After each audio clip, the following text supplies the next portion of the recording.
Hello, everybody, and welcome back to episode 27 of The Effing Title. And today we have probably one of the most dedicated followers, viewers, and other streamers to my channel that I have right now, other than some really close friends and buddies. It is The Official JaggerJaw, but is it okay if I just call you Jagger? Absolutely. You can call me Jagger. That's what most of the people in the community call me anyway. Well, good, because that's what I'm going to call you, even if you told me I couldn't. So that works. Yeah. I mean, it is your show, so. Yeah. So how are you doing today? You doing good? Yeah, I'm not too bad. Long weekend, long productive weekend, but. Amen to that. Good Amen overall. to that. So why don't you tell the good people out there a little bit about yourself?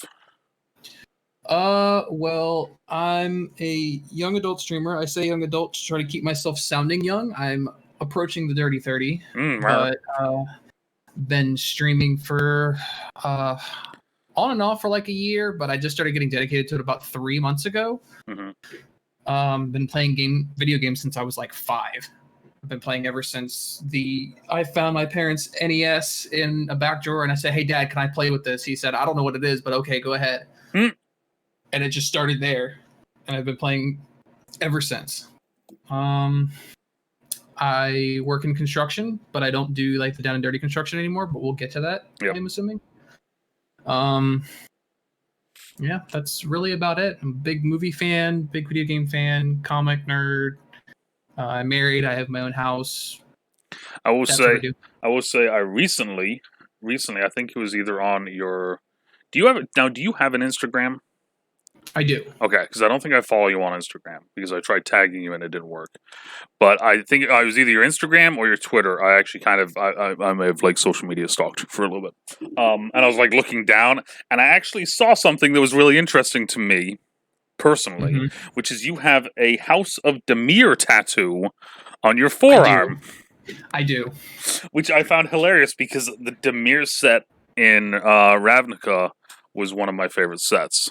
Back like I'm talking OG, very original Ravnica as well, by the way. Yeah, like just Ravnica, not like Guilds of Ravnica or Dragon's Maze or anything like that. We've been back to Ravnica like 4 times already. I was gonna say, like, every now and then I look back, like I kind of just like, hey, let's see what's going on right now, you know.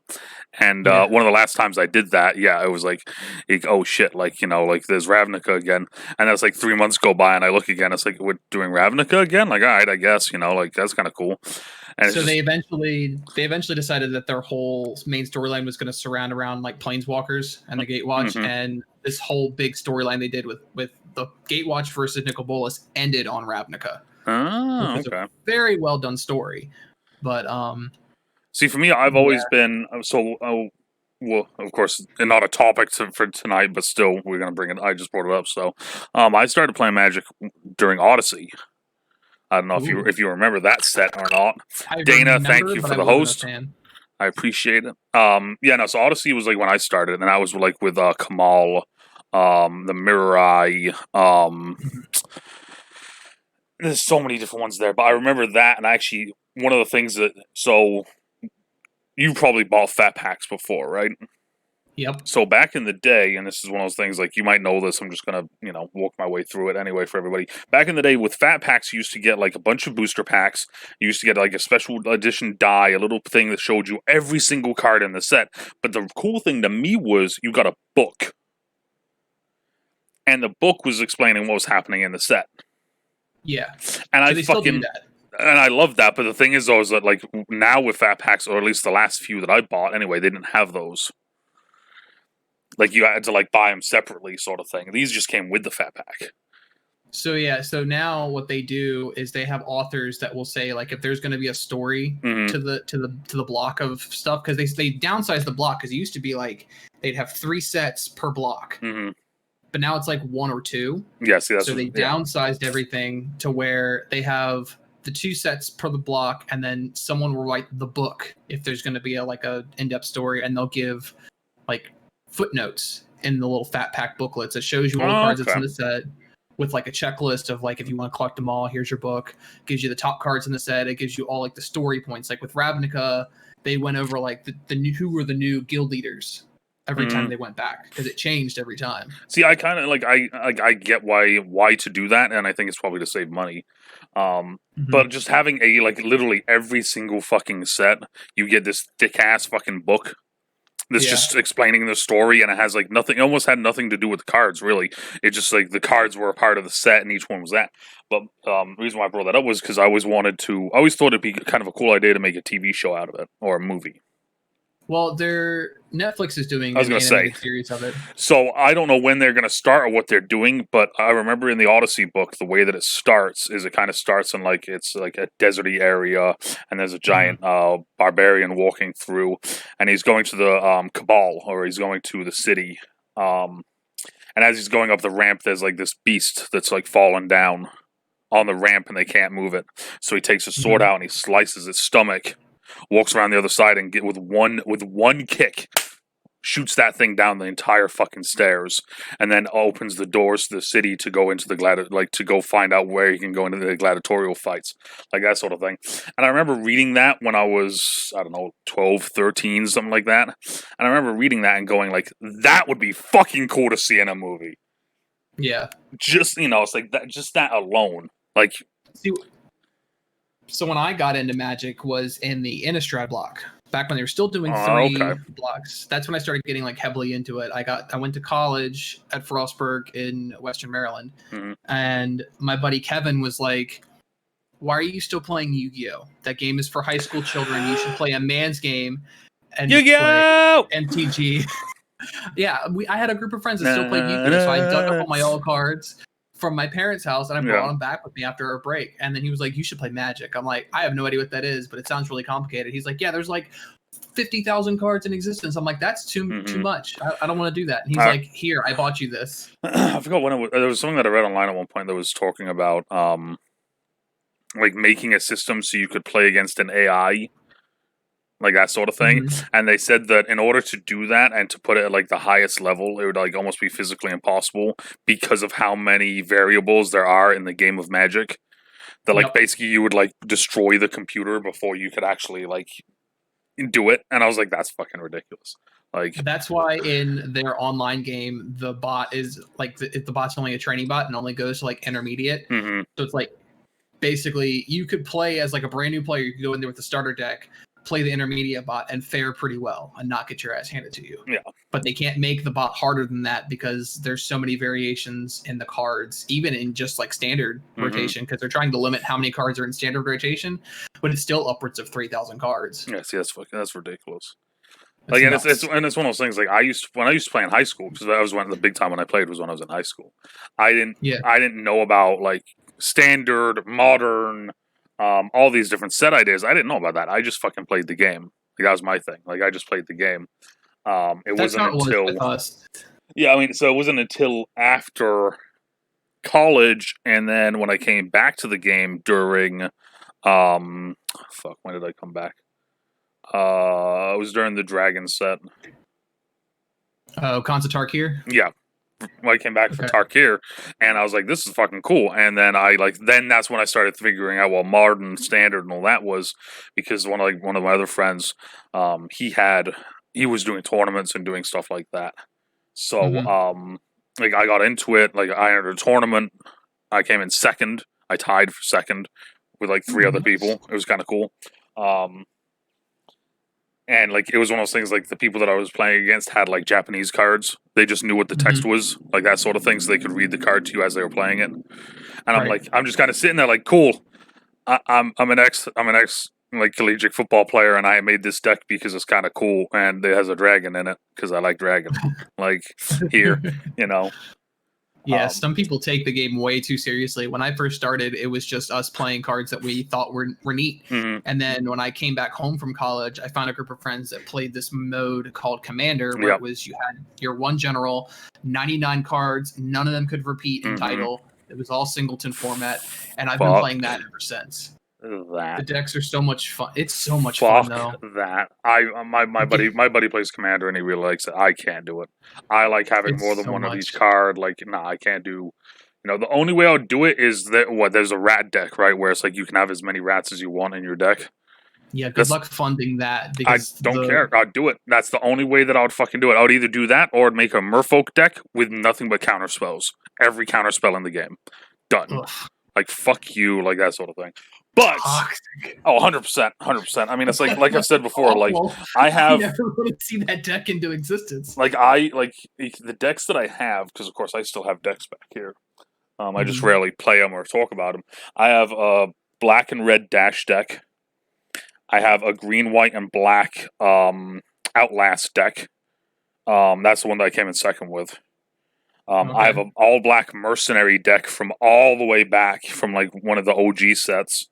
What else do I have? I have those three. I had a land destruction deck, which was literally just a deck that was just built around destroying your lands.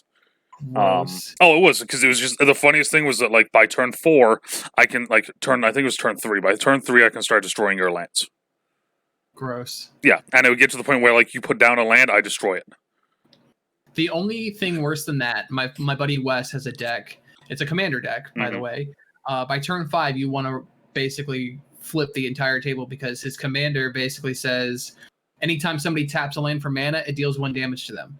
And all the other cards in the deck do that. So he'll have 4 enchantments that deal you 1 damage whenever you tap land for mana, and then he'll have another one that says anytime you tap 1 for mana, return it to your hand. Whenever you play a land, you take damage, and then all of your damage is doubled. So you play 1 land, play 1 spell, and you're dead. That's awesome. I love it. It's awful. I hate it. So my worst deck, and by worst deck I mean my most evil deck that I have, is my white wall deck. Ooh, that doesn't sound fun at all. So it's a life gain deck with nothing but walls. And then I have I have an enchantment, I think it is, where if I pay 50 life, I can deal 50 damage. Oh, okay. Yep, I have the one that says if I have 200 life, I win. I have the creature that says if I have 50 life, I win. So I have all of these, but so I originally made it, and it was just pure white. And then me and one of my buddies were talking, and he was like, because we were playing one day, and I got up to like 280,000 life or something like that. Because literally every turn I'm gaining life. Right. And every time you attack me, I just gain a shit ton of life. So we were trying to think, we were looking at it, and it's like, how could we make this deck and make it an actual, like, competitive deck? Just to fucking, just to fuck with people. Like that sort of thing. Because I can't attack. I don't attack. I refuse to attack. Like, I'm just going to sit back and you attack me, and I'm just going to gain a shit ton of life, and I'm going to kill you. Like, that's it. It's that simple. So we were trying to think of a way to make it competitive and like tournament ready, and we found a way to make it tournament ready. And the way to make it tournament ready is even more dangerous than the non-tournament ready version, because we splash red. Right. So with splashing red, there's 2 cards, and that's the only 2. Like, we have 2 cards in the deck that are red, and that's it. Pierced Heart, which every time it's your upkeep, you take 1 damage. Right. And then the other one is one that's like a ray, is something, I forgot what the name of it is now because it's been so long. Basically, if you have creatures that can attack, they have to attack. Right. So now I'm forcing you to attack me every time I block with a character that's defender. I'm now gaining life. Yep. So, like, most people I play against would just not attack, or they'd wait and build up and then attack with a lot. This would force them to attack every single fucking time they can. Yep. So I was like, we found that, and like I made the sheet list to find out how much money it would be to buy the rest of the few cards, and it's only like $25. But it's one of those things though where it's like it was kind of one of those things where, like, looking at like the one ring, like, do we really put this out into the fucking world? Like, is this really? Yeah, it's like is really this safe to do? Is this evil really something that needs to like exist right now in the world? Right. And I never did it. I never fucking pulled the cards. But it's something one day, maybe. Yeah, fuck it. One day I might do it and just like enter one random tournament and be like, let's see what happens, Yeah, see, my most evil deck that I have is a commander deck. And it's piloted by the Locust God, which basically says anytime I draw a card, I make a 1/1 blue and red flying insect creature with haste. Okay. So the whole goal is to just keep drawing cards. So I put in a bunch of wheel spells. So every time I play something, everybody has to ditch their hand, and I have to draw that many cards. And if I draw that many cards, I make bugs. Anytime a bug comes in, it deals 2 damage to everybody. Jesus. And then I have a card called Enter the Infinite, which means I draw every card in my deck. So I'm making 100 plus bugs, which all have haste, and it's an instant win. Fun. Yeah. Yeah. That sounds like a lot of fun. All right, so off of the topic of Magic the Gathering, because that isn't actually a topic, but right. So topics for today, everybody, is DC Comics, XFL Return, and my life as a, which is the newest ongoing series. So DC Comics. I remember when I asked you, I was like, Jagger, pick some topics, and you were like, okay. And then you sent me back a list of like 7 things that all just related to DC Comics. And I was like, you know what? Let's just title it DC Comics. Like, fuck it there. So DC Comics, what about DC Comics? What are we talking about here? Well, I mean, I was thinking about it. The main inspiration behind me saying DC Comics was the impending release of the Snyder Cut. Yep. So I definitely want to talk about that. Okay. And I figure we could, because we did it the other day in your stream, we gushed about like what comics we collect and what comics we like to read. So I figured we could talk about like some of our favorite or best comic runs that we've enjoyed, read or collected. Yes. All right. Snyder Cut next year. We're not sure when. We're going to find out more information on the 22nd of August.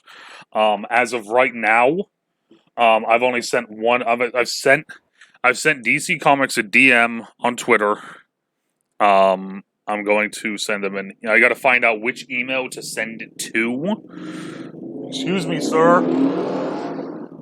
I'm doing a podcast. He had to get there really quick. Goddamn small dicked people around here. God damn it. Gotta love it. Yeah. But no, so I send them a message. I got to find out a way to email them or where to email them because there's so many different fucking things.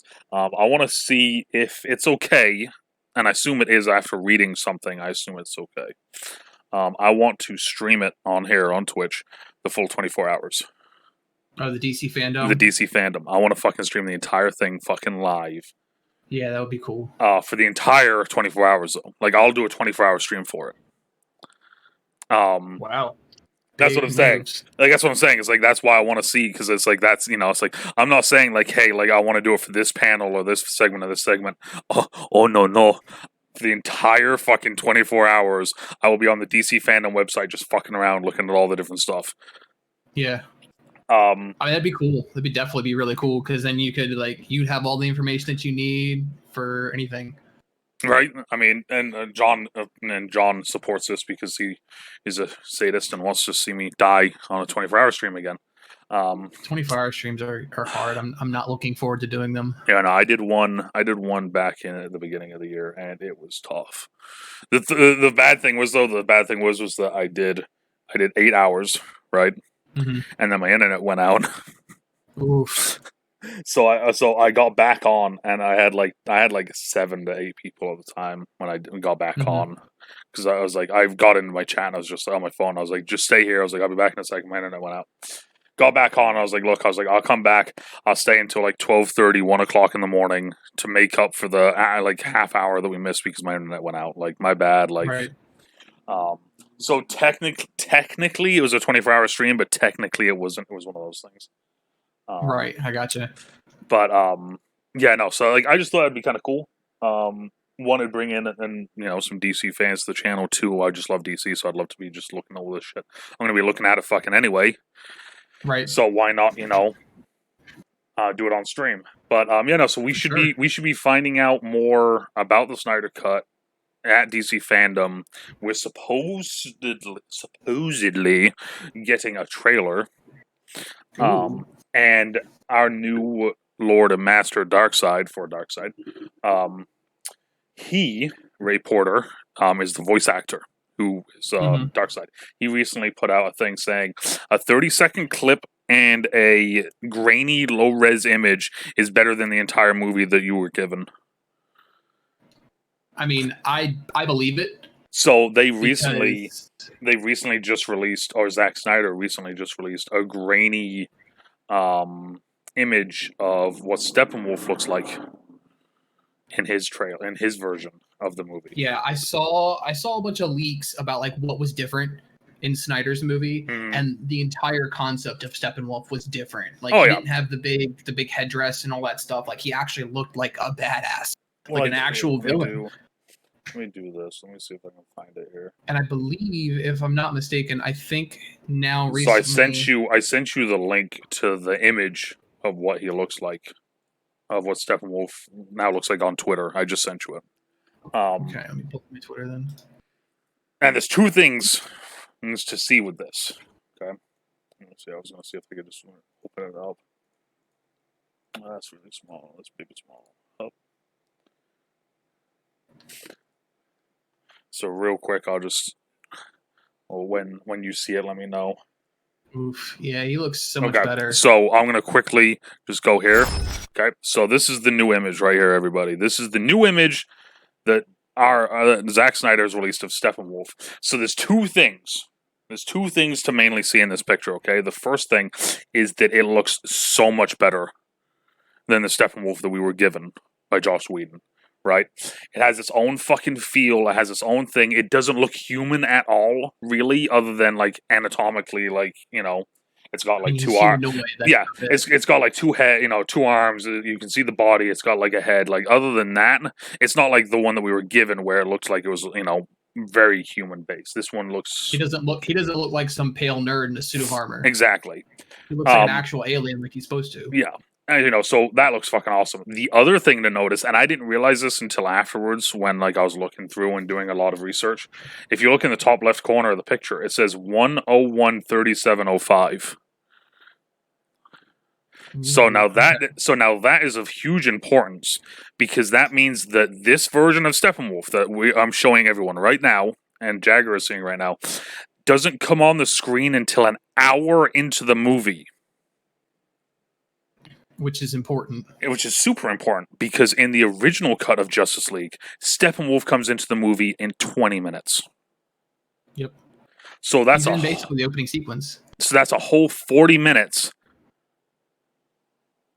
where we're actually now fully getting so it brings into light the rumor that when Diana is going over the whole this is the history of what happened thing.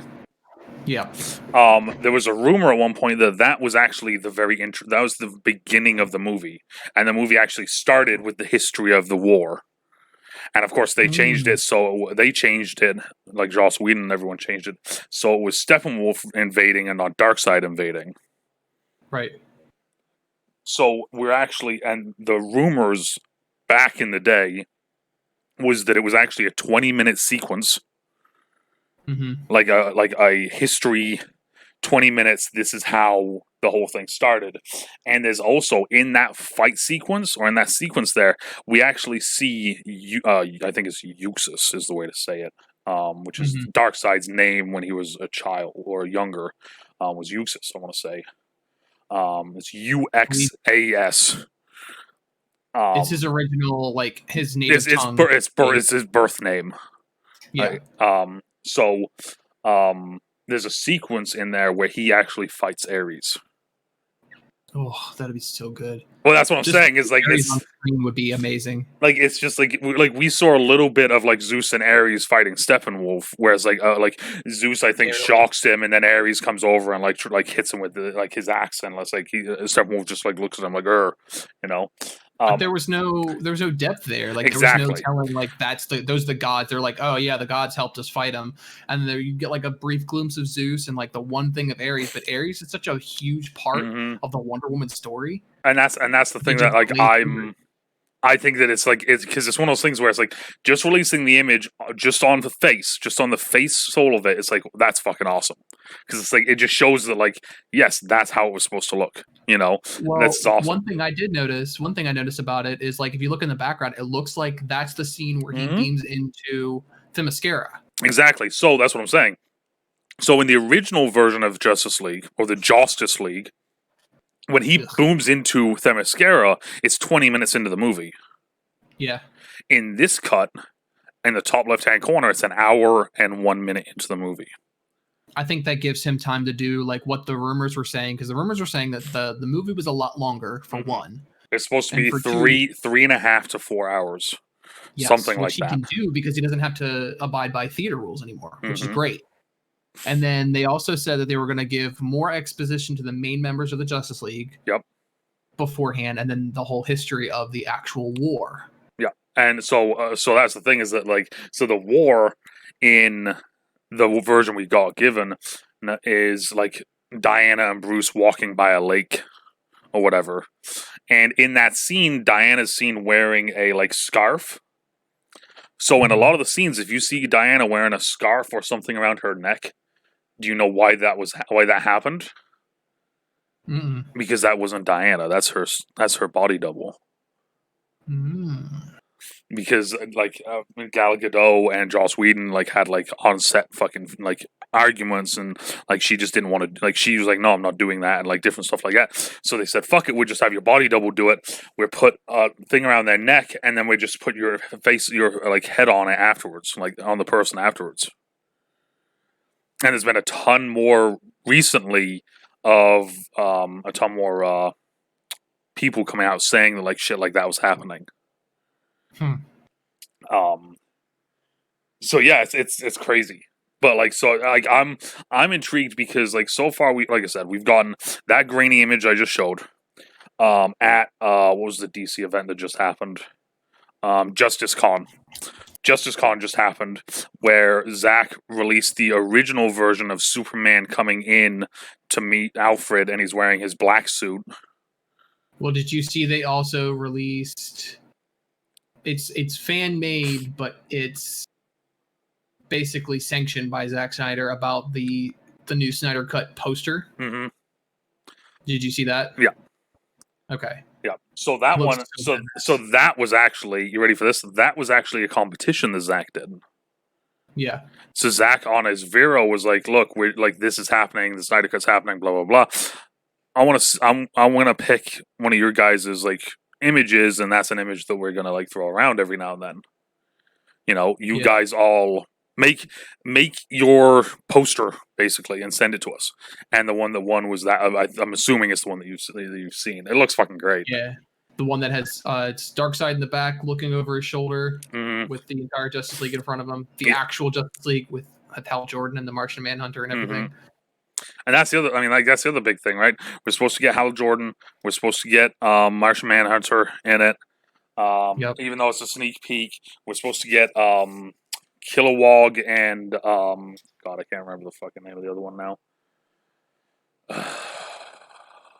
God damn it. Hold up.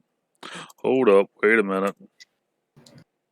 But yeah, the fact that they were supposed to have like the full Justice League and we got like the ragtag group that we were given was kind of upsetting. To find out that they actually did an entire shot with the Green Lantern Corps to kind of redeem the original Green Lantern movie, and it was cut. That upsets me a lot. So at the end of the movie, Bruce wakes up to a green glowing light, and it's Kilowog, and I can't fucking find. Of course, it's gonna be hard for me to find the other one.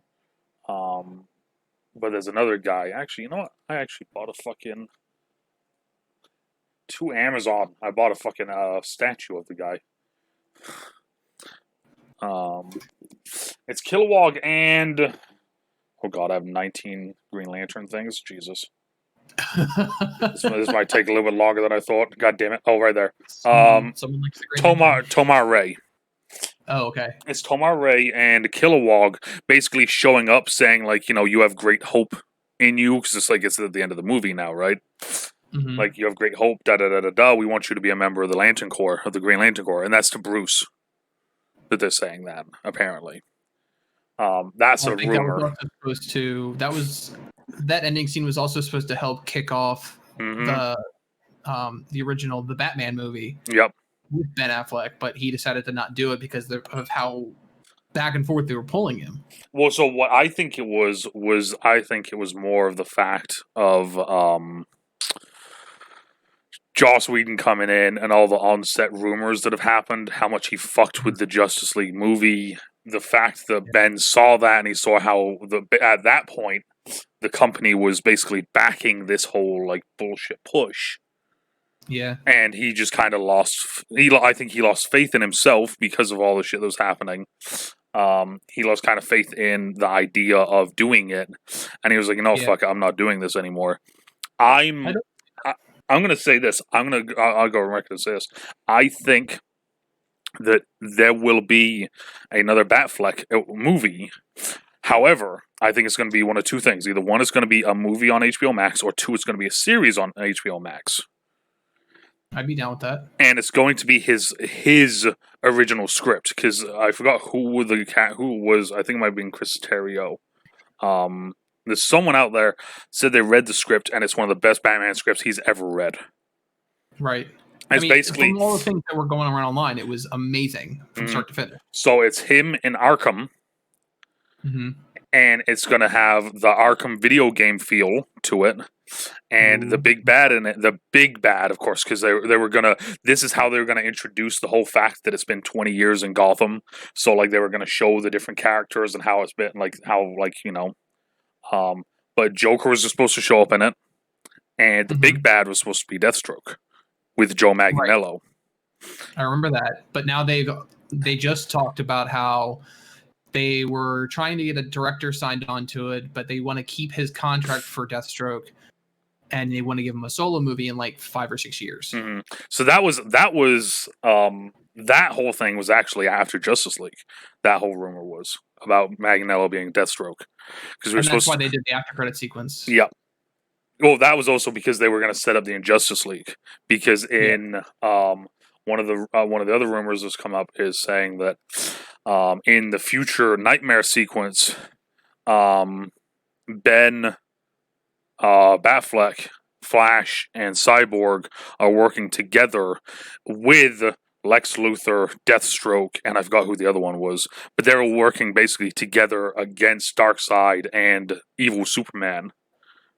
Yeah. Like that sort of thing. It's very interesting seeing all the stuff that is coming up with it. My big thing with it right now is that for years we were told there is no Snyder Cut. There will never be a Snyder Cut. The Snyder Cut doesn't exist.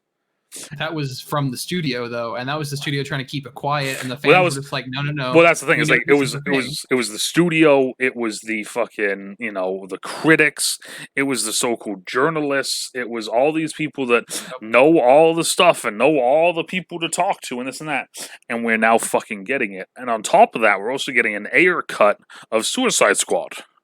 Yep. Potentially. Now, that one isn't as extreme as the Snyder Cut, mind you. Yeah, this is a lot bigger scale than the Suicide Squad one, especially since they're trying to reboot the Suicide Squad with James Gunn at the helm. Well, so that one is, even though people have said reboot, it's not a reboot. James Gunn has come out and said that. Okay. Because the Suicide Squad, as most people know, if you don't know, the Suicide Squad is Task Force X, and Task Force X is run by Amanda Waller of Argus, and basically it's where they get bad guys to go and do impossible suicide missions. And if they die, they die. If they fuck up, she blows them up with a bomb in the neck. And if they do a good job, hey, they do a good job, you get 20 years off your life sentence. Like, it's an ever revolving door of villains. So that's what James Gunn has been getting at, is that even though like it's the sequel, it's not a sequel, because there can be no true sequel to the Suicide Squad, because there is a revolving door of cast members. So essentially what I think he's getting at is that the Suicide Squad movies, if there are going to be more than just the two, it's going to be more like an anthology. Exactly. Because from what I've seen, they are bringing back Margot Robbie as Harley Quinn because of how well Birds of Prey did. So and I believe Jai Courtney is coming back as well. Yeah. So Margot Robbie was on before Birds of Prey.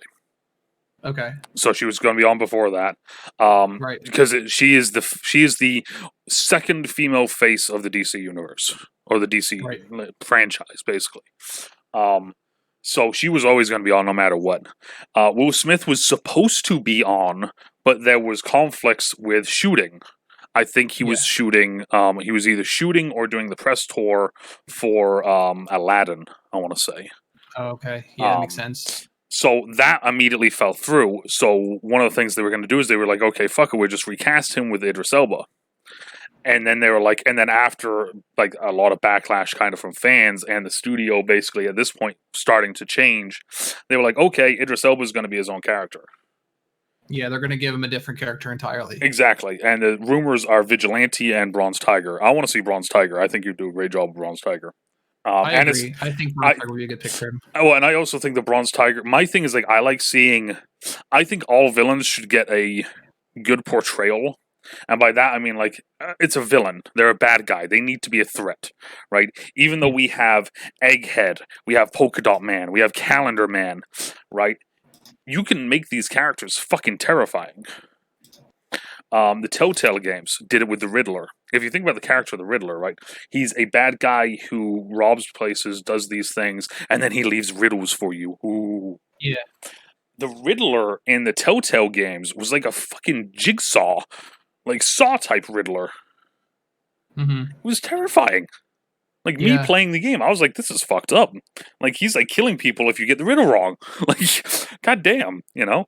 Like, so I think that, like, them doing that is a really cool, like, to me, is a kind of a cool idea because it does make every character feel very much a threat. Like, Slipknot, our Lord and Savior, in the original Suicide Squad movie, the reason why he got picked up was because he got in a fight with Wonder Woman. Oh. Yeah, and they never went into that because it was kind of one of those throwaway things, but we will be getting back in the Ayer cut, apparently. But, like, that's a very small thing that, like, you never see.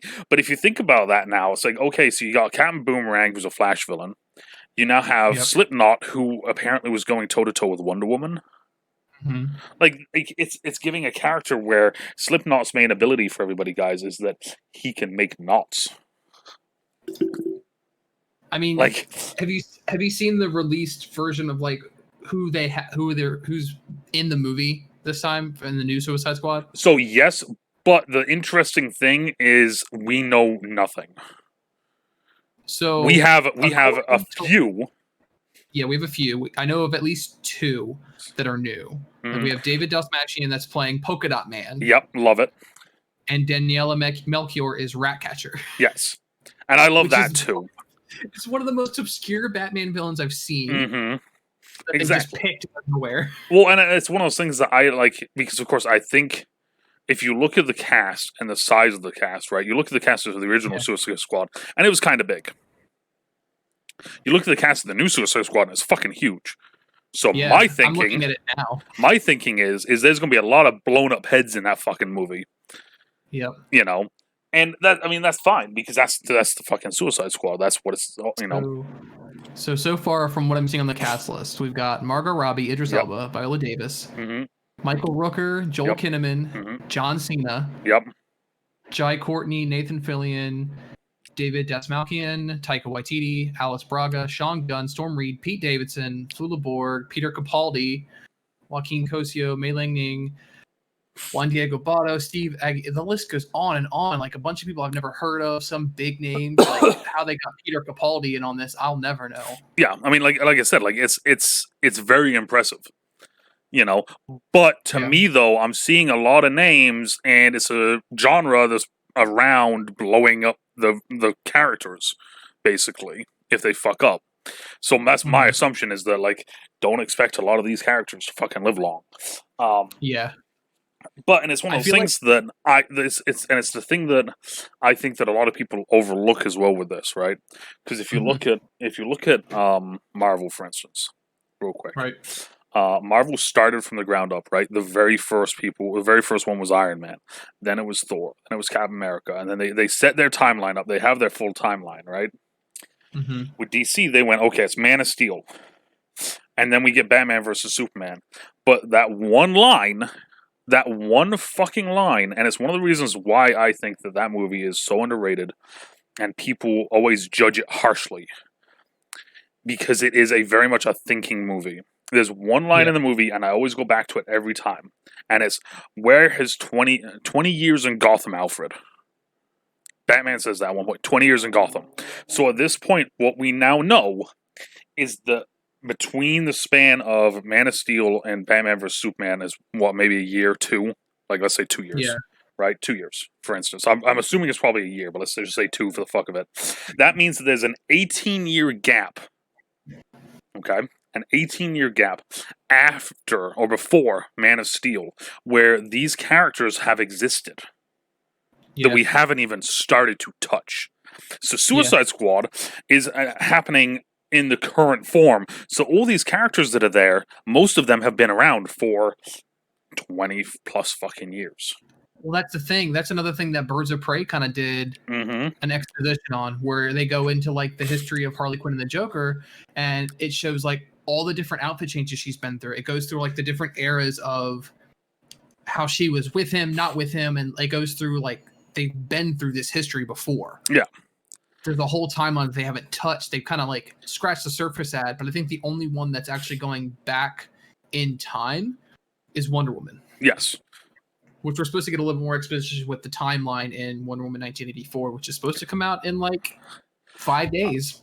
Is it? Because it's one of those things where it's like it's been pushed around so much now that I don't even fucking know when it's supposed to come out anymore. Well, I don't think they can release movies because of how the theaters are. Like, theaters aren't even allowed to open yet. Let me open this up real quick. It says initial release. So that's initial release is in like 3 days. It said initial release was supposed to be June 1st, 2020, and it was pushed back to August 14th, 2020. So here it says that now it has been pushed back to October 2nd. Okay.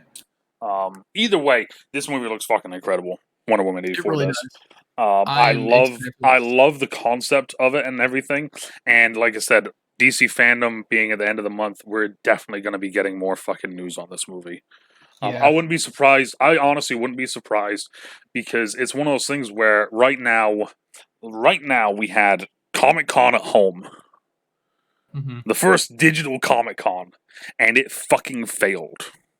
Yeah, I mean, even still, like, you had Comic-Con at home, but they still price gouged everything. Mm-hmm. So they price gouged everything, and it didn't do well. And I'm pretty sure that weekend that Comic-Con at home was the same weekend that Justice Con happened. And that was a fucking massive success. And now DC is doing DC Fandom, which is going to be, I'm already saying it's going to be a massive fucking success. Yeah, because they're covering all of the grounds of the things that have been a lot of rumors from until this point. And that's the other thing is like right now there's no news basically for a lot of stuff, right? They have a 24-hour window where they're just basically gonna fucking pipe bomb everything. Like we're supposedly getting Zack Snyder trailer, Suicide Squad trailer, or Suicide First Look. So either a trailer or behind the scenes something. Wonder Woman 84 probably would get a second trailer because we haven't really gotten a second trailer yet for it. Then you're gonna get the first look at Black Adam. Because we've already gotten a little tease of it, right? Yep. The first look of, I can't even fucking think of half the other stuff. Probably The Flash.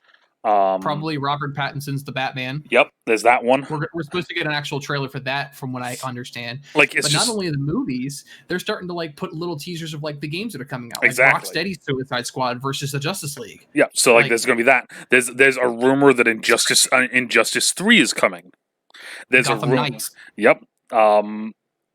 What's the other one? Now, is Gotham Knights the one that's supposed to be the Arkham-based one? The reboot of Arkham? So from what I've gathered now, with all the information, because from what I originally was told, was that the Suicide Squad game by Rocksteady was not happening, and that Rocksteady had moved on to Gotham Knights. But now what I'm finding, as I'm looking into it, because I love these games so much, I just finished playing all of them on stream, so I'm definitely hooked on these games. But then they released that Rocksteady was doing the Suicide Squad versus the Justice League. So you're playing as Suicide Squad members taking on the Justice League, which is awesome. But that's supposed to coincide with WB Montreal's Gotham Knights, which is basically going to be the Bat family dealing with the same events in the same universe in the same timeline. Okay.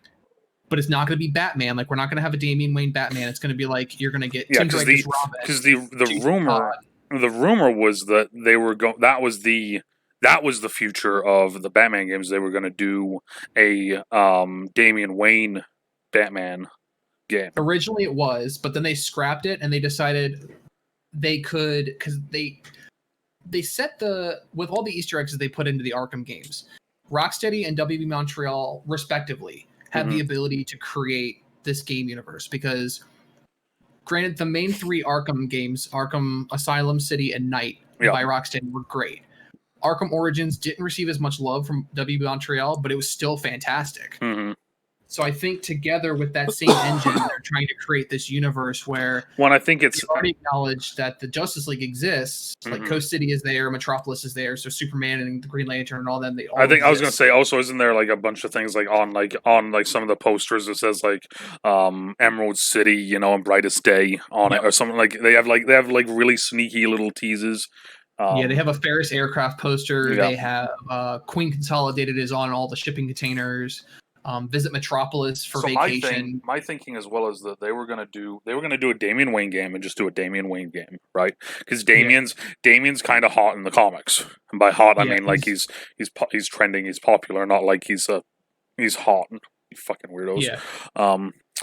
But I think they were gonna go that way, but then when they saw how well the Amazing Spider-Man did on PS4, the fact that the Avengers are coming out with like a game, which I've seen some gameplay of, and it didn't look that good to me, honestly. No, it doesn't look fun. Really. I think that after that, I think they kind of were like, let's pull it back on the reins here a little bit. What if we do this but DC based and we do a big scale? I think the idea to shift it from, because honestly, I don't think I would be as excited if it was the Justice League game. Where it was like, I get to play as Superman or I get to play as Batman. It's like, yeah, that's cool. We've seen it before. But the fact that we get to play as the villains excites me a lot. So I think either way I would have been excited, honestly. Because my thing would be like, because it's one of those things where I played the Lego games before I streamed. Before I was streaming, I played all the Lego games. And I really upset with myself that I did, because those are such fun games. I wish I could have played them on stream. Well, for people. But I really enjoyed in those games, there's certain missions and stuff where you go off and you only have a certain small core of characters you can pick between, and it changes the way the game plays. And I thought that would be a really kind of cool thing, because especially with the way games are made today, right? You can basically set up a Justice League game and then have it set up so it's like, okay, like, this mission, you have to do this. You have to play as this member. You have to play as this member. You have to do this. Well, they kind of did that with Arkham City, where you had to switch back and forth between Batman and Catwoman. Like certain things you could only do as Catwoman, but they didn't really lean too heavily into that. And a little bit with Arkham Knight with a lot of the DLC stuff, because like there's the Red Hood DLC, there's there's Tim, and isn't there the Tim and Batwoman? Oh, Batgirl, isn't that the DLC? There's two of them. They have a Batgirl DLC, and then they have like Nightwing challenge missions. They also did like the quick switch combat system, where it was like certain fights you had Robin with you, so you could call him in for a takedown, or you had to do like combo moves with Nightwing, things like that. So my thing would be like, it's like, okay, so you have the game, like let's say like you have your 5, let's say you have 7 members of Justice League, right? Let's just say fuck it, 7. So make it so that like there's like a 7th of the game you will use Flash. Okay. So it's not a small side mission or a DLC. It's like a literal giant arc of the actual game. You have to use that character. Because if you do make it very much like, you can also say, oh, okay, well, you have to do this mission where you're doing this, you have to play the Flash. And then it's like, okay, you go do that mission, now you're not playing the Flash anymore. So it kind of feels like a cop-out. If you make it so a giant portion of the game, like a good 2 to 3 hour portion of the game, you have to play this one character, then it kind of makes you kind of like build into that character a little bit more, I would feel. Sort of like how Injustice did with theirs. Exactly. Like Injustice, there was you had to play the character. Yeah, there was the different chapters where it's like, okay, I can either play Green Arrow or Black Canary on this one. It's like, okay, I pick Green Arrow, you play fucking Green Arrow. You know, and it changes a little bit of the dialogue, a little bit of like the different stuff that you get, but it doesn't affect the story as much in that game as I think it would in this one. At least that's how I would see it. But I do agree, though. I think it's really cool, though, that we will be playing as the villains. I think that's a really cool concept, and I'm excited to see which cast of villains they do. I've seen a rumor of what there is, but I want to see Right now, all I know is, and I talked to it with some friends, if Captain Boomerang's in it, I'm playing as Captain fucking Boomerang. It's that simple. You know? I mean, I know Deadshot's pretty much confirmed because of the poster. I think it's Deadshot, Harley, and Captain Boomerang are like the 3 main confirmed ones. You know, and then I think I saw El Diablo, King Shark, Enchantress, Cheetah, and then I think there's one other one that I can't think of right now, but someone smaller that I couldn't remember. Exactly. But the one that I'm looking forward to though is Injustice 3. If it's happening, that's what I'm excited for. I'm a huge fan of Injustice. I played all the games. I've read almost all the books. I have all the books in my collection room. I haven't read all of them because I've been slacking on my reading. I've read all the Injustice comics. They're phenomenal. Like the storyline that they put forth with everything, and it changed the way that I looked at DC Comics, honestly, because I was like, this could be. This is like movie quality storyline that I would be on board with. Well, my thing has always been that, Injustice 2 changed the future of fighting games. The way that 100%. I put it. And the main reason why I say that, and I stick to my guns with that, is purely for the fact that if you look at it, the fact that you and me can be playing against each other. My Batman is more about defense and taking advantage if you fuck up, where your Batman is more about power and, strength. Yeah. But yet we're still playing the same fucking character, though. And our characters look different.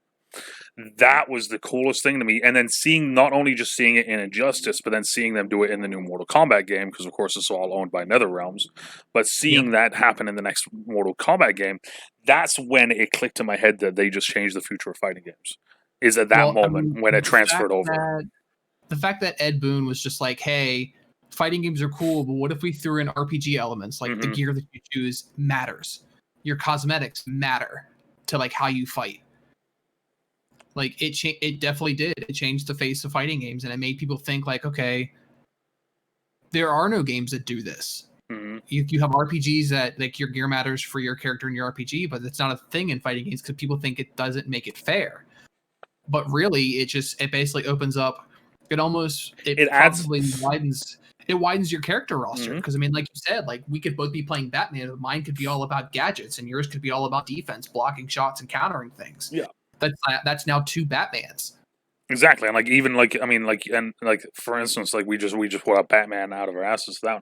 But like if you look at there's some characters where like Blue Beetle, for instance, where it's not a subtle change when you start changing stuff. Like there's some characters that it's very subtle when you change them, and then there's some characters that when you change them, it like fully fucking changes them. I know Firestorm. Exactly. Firestorm. I think Darkseid is one of them too, with which minion you pick. You know, it's just like Cyborg, I think, is another one.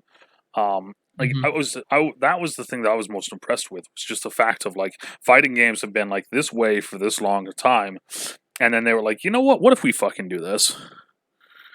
And then they did it, and I think it works for them because between the carryover between Injustice 2 and the new Mortal Kombat 11, like Mortal Kombat has had so many different costume changes that they could just say, okay, well, if you equip all the classic moves to Scorpion or whatever, it does this. And with the DC games, like there's so many different iterations of the different characters. I mean, you have how many different versions of Batman, how many different speedsters you can use as Flash skins. Oh, exactly.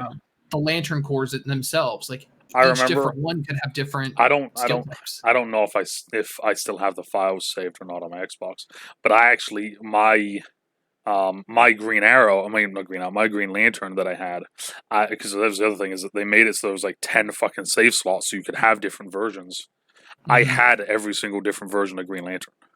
So I had for Flash. I had like an orange lantern, I had a blue lantern, I had a green lantern. Like I had each one of the different lantern core types, and each one of them was built around a different thing. Yeah, you know. But yeah, no. So I like did that's the same thing for Flash, just because I wanted to. Like I had a version that was Godspeed. I had a Reverse Flash. I had Zoom. I had Wally West and Barry Allen and Bart Allen. All of them. Anybody that's been the Flash or a Speedster in the universe, I had a different skill slot for each one. Yeah, and I mean, like that was my big thing with it. So, like, I'm really looking forward to Injustice 3. If it is true and we are getting an Injustice 3, I'm really excited. The one character that I hope they do, and the only reason why I'm saying this is because of me watching Stargirl.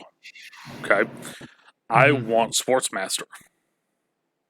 I think Sportsmaster would be great. Sportsmaster is built to be a fucking fighting game character.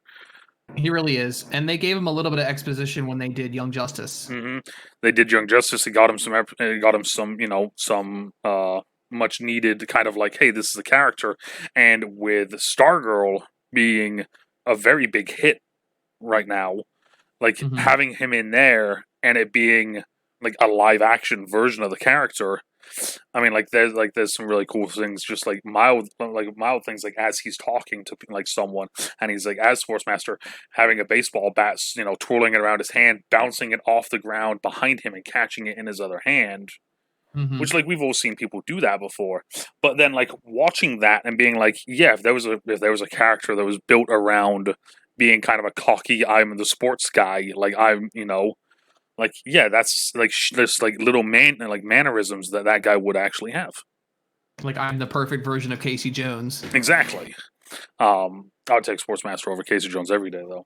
Oh, absolutely. Casey Jones is just a street thug. Exactly. But yeah, I mean, the fact though that DC fandom is coming out and we're getting movies, the actual comic books, the games, the animated series, is the stuff for kids. All this different stuff is just. I think DC has taken all this time with everything going on in the world and with how much criticism and hate they got from the Whedon Justice League. I think they finally took a step back and realized we are different. We always have been different. If you take a look at the history of Marvel Comics versus DC Comics, DC has always been traditionally darker. Yeah. They're not afraid to push those boundaries. They're not afraid to be in your face and gritty and create a character like Batman who literally beats people to an inch of their life and then throws them in jail. They've never been afraid to do things like that. They weren't afraid to shoot a kid in the knee to create a new version of a speedster. Yeah. Exactly. Example, Port Allen. Like, my thing with it is that I think that right now, because of course one of the big things as well is the fact that AT&T bought Warner Brothers. Right. And Warner Brothers has HBO, and Warner Brothers also owns DC. So I think that with AT&T buying that, AT&T brass basically being like, what's this fucking Snyder Cut shit about? And basically the people there being like, oh, it's just this dumb thing about, they want the original version of Justice League, which, yeah, it exists, but no, whatever, and then being like, no, bring him in. We want to hear about this. It's like there's literally 10 million people tweeting about it right now. Bring this guy fucking in. And then the fact that they brought him in, he showed him it, and they were like, okay, we got you. Like, let's do this. And the fact that like even insiders have been like decent, like the people who are inside the movie company are kind of on Zack's side, but also just kind of on the DC side, have been like, it's like, oh yeah, no, they like AT&T has literally said, fuck all the critics. We're now just doing this for what the fans want. Well, I think also what happened with AT&T is they came in, they saw these wheels turning, and they're like, okay, HBO, what are you doing? Why don't you have a streaming service? What can we use to kickstart that streaming service? Hey, let's get all these DC nerds in here. I mean, like you said, we have 10 million people tweeting about this. That's 10 million people that are willing to pay for a subscription just to watch one movie. Yeah. Like, I'm going to pay for HBO Max just for the Snyder Cut. I'm going to say right now, I got HBO Max for that reason, and I've actually been enjoying HBO Max, like outside of the DC aspect of it, Now, with HBO Max, do you get access to all the DC Online stuff, like Titans and all that, or is that a separate thing? Almost all of it. It's, as of right now, it's the big concern with a lot of people who have DC Universe. I have both. I have DC Universe and HBO Max. The rumor is that DC Universe eventually will fold and it will go into HBO Max, which I'm 100% okay with. Right. But there are certain shows that aren't on HBO Max yet. One of the big things was on Facebook, they actually changed it from DC Universe Titans page to just DC Titans.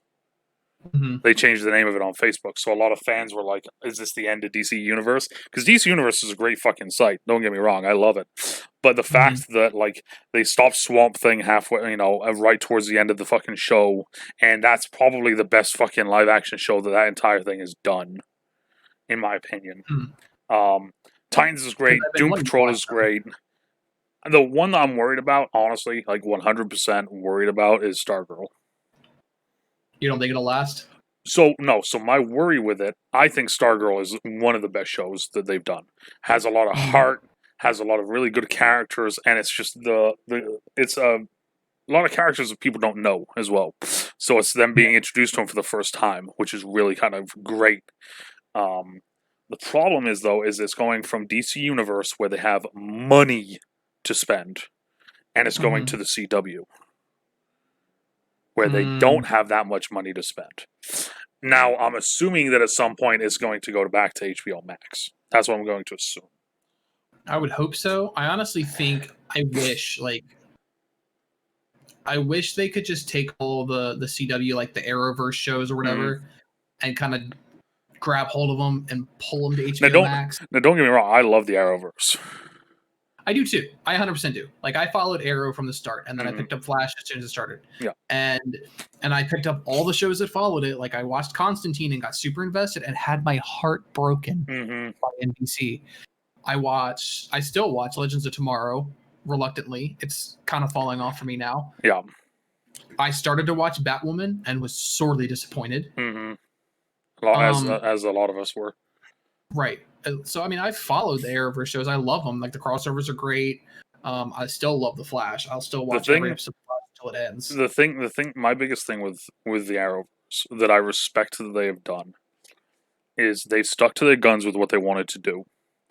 But also for the fact that we've heard for the last few years that, like, Infinity War, Endgame, the greatest crossover to ever be in, like, movie or theater or whatever, right? And it's basically just 20 years worth of movies. The Crisis on Infinite Earth crossover event, as bad as some people may say it is, it did have its moments that were not great. It also had its moments that were fucking incredible. That alone confirmed the multiverse for DC. But also, what it did was it was a 50-year crossover event. Technically, because they pulled in original shows. They pulled in the original Robin from the 1960s Batman, like Adam West Batman. They pulled in Smallville. Yep, they pulled in Smallville. They pulled in Titans. They basically just said Stargirl. They basically said all this stuff exists in the same universe. The movies, the shows, the old shows, the new shows, the animated shows. It's all one big universe. And that's the other thing is spoiler for anyone who hasn't watched, and if you haven't watched, go fucking watch it. They pulled in Ezra Miller. Yeah. So you had the DC movie Flash literally on the same screen as the DC TV Flash. Right. They had a whole scene together, and it was nuts. Like, I freaked when I saw that scene. Like, I couldn't fucking believe it. Yeah. And it's one of those things where it's like I will give props to Marvel for the MCU for what they were able to accomplish. But it's nothing compared to a 50-year fucking crossover event that now officially says, oh, by the way, we've now officially just said all of our stuff is connected. Fuck you. Like, because I think they pulled a reverse Marvel is the way I talk about it. I always say Marvel started in movies, and then they pulled in some TV shows to tie it in, like they did Agents of S.H.I.E.L.D. that like dealt with all the human real life aspects of like what happens in the Avengers movies. Whereas DC did it backwards. They relied heavily on like the TV shows from the 80s and 90s, which kept their like loyal fans. They were cheesy, they were hokey, they were amazing regardless. And then they did the CW shows, which pulled in a lot of lesser known characters. It's like, okay, we're not going to do Batman. We're going to do Green Arrow. Make him dark and edgy, make him cool and relatable. We'll do the Flash, which will be your upbeat kind of family monster of the week drama that has a lot of like heavy overarching storylines. Fun thing. Did you know that if the Flash episode didn't do well, the Flash was going to be a reoccurring character on Arrow? Really? Yep, that's originally how they set it up. So they set up that whole episode The Flash versus Arrow thing? Well, not even that. It was when they first introduced Barry on the Flash episode, where it's just like he's just Barry Allen. At that point, he was actually the Flash. They set up they did that episode as like a pilot test run to see how it would how people would react to it. If it did well, then fuck it, let's go on with the series. Let's see if he can do a series with it. If it doesn't do well, then he's just going to be a recurring character on Arrow. And as we all know now, it's on season 6, I think 7. 6 or 7, I think. Yeah, no, I mean I completely agree. My other thing as well is that for me, if I say Batman, name me actors who have played Batman. Go. Adam West, Michael Keaton, George Clooney, Val Kilmer, Ben Affleck, Christian Bale, Superman. Superman, Christopher Reeve, Brandon Routh, Henry Cavill. Oh God, what was that one dude's name? Tom Welling. Okay, now Wonder Woman. Who's the OG Wonder Woman? Oh my God, what's her name? Why am I blanking on it now? Because she played the fucking president in Supergirl. So it's Linda Carter. God damn it. So, okay. So now I say that, right? Okay, and this is where I'm getting at. I'm gonna try and find, so I actually have the name of it here. Okay, apparently it's not gonna let me fucking find it. Okay, so now, right? So we've listed off a bunch of the different characters or people who played that. Iron Man, Robert Downey Jr., Captain America. I mean, are we trying to remember the names of the people from the old TV shows? Well, I know. Well, that's what I'm getting at, is the fact that to me, it's a very easy thing where, if nobody knew what the Guardians of the Galaxy was before the Guardians of the Galaxy movie happened. And now everybody's a fan of the Guardians of the Galaxy. Meanwhile, everyone's a fan of Groot.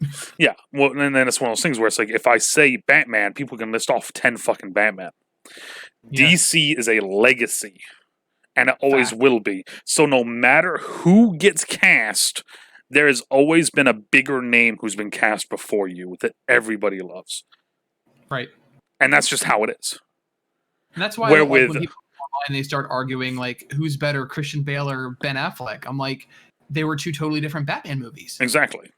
They were amazing in their own right for what Batman movie they were written for. Mm-hmm. You can't compare the two. Yes, they're both Batman, but they're both different Batmans.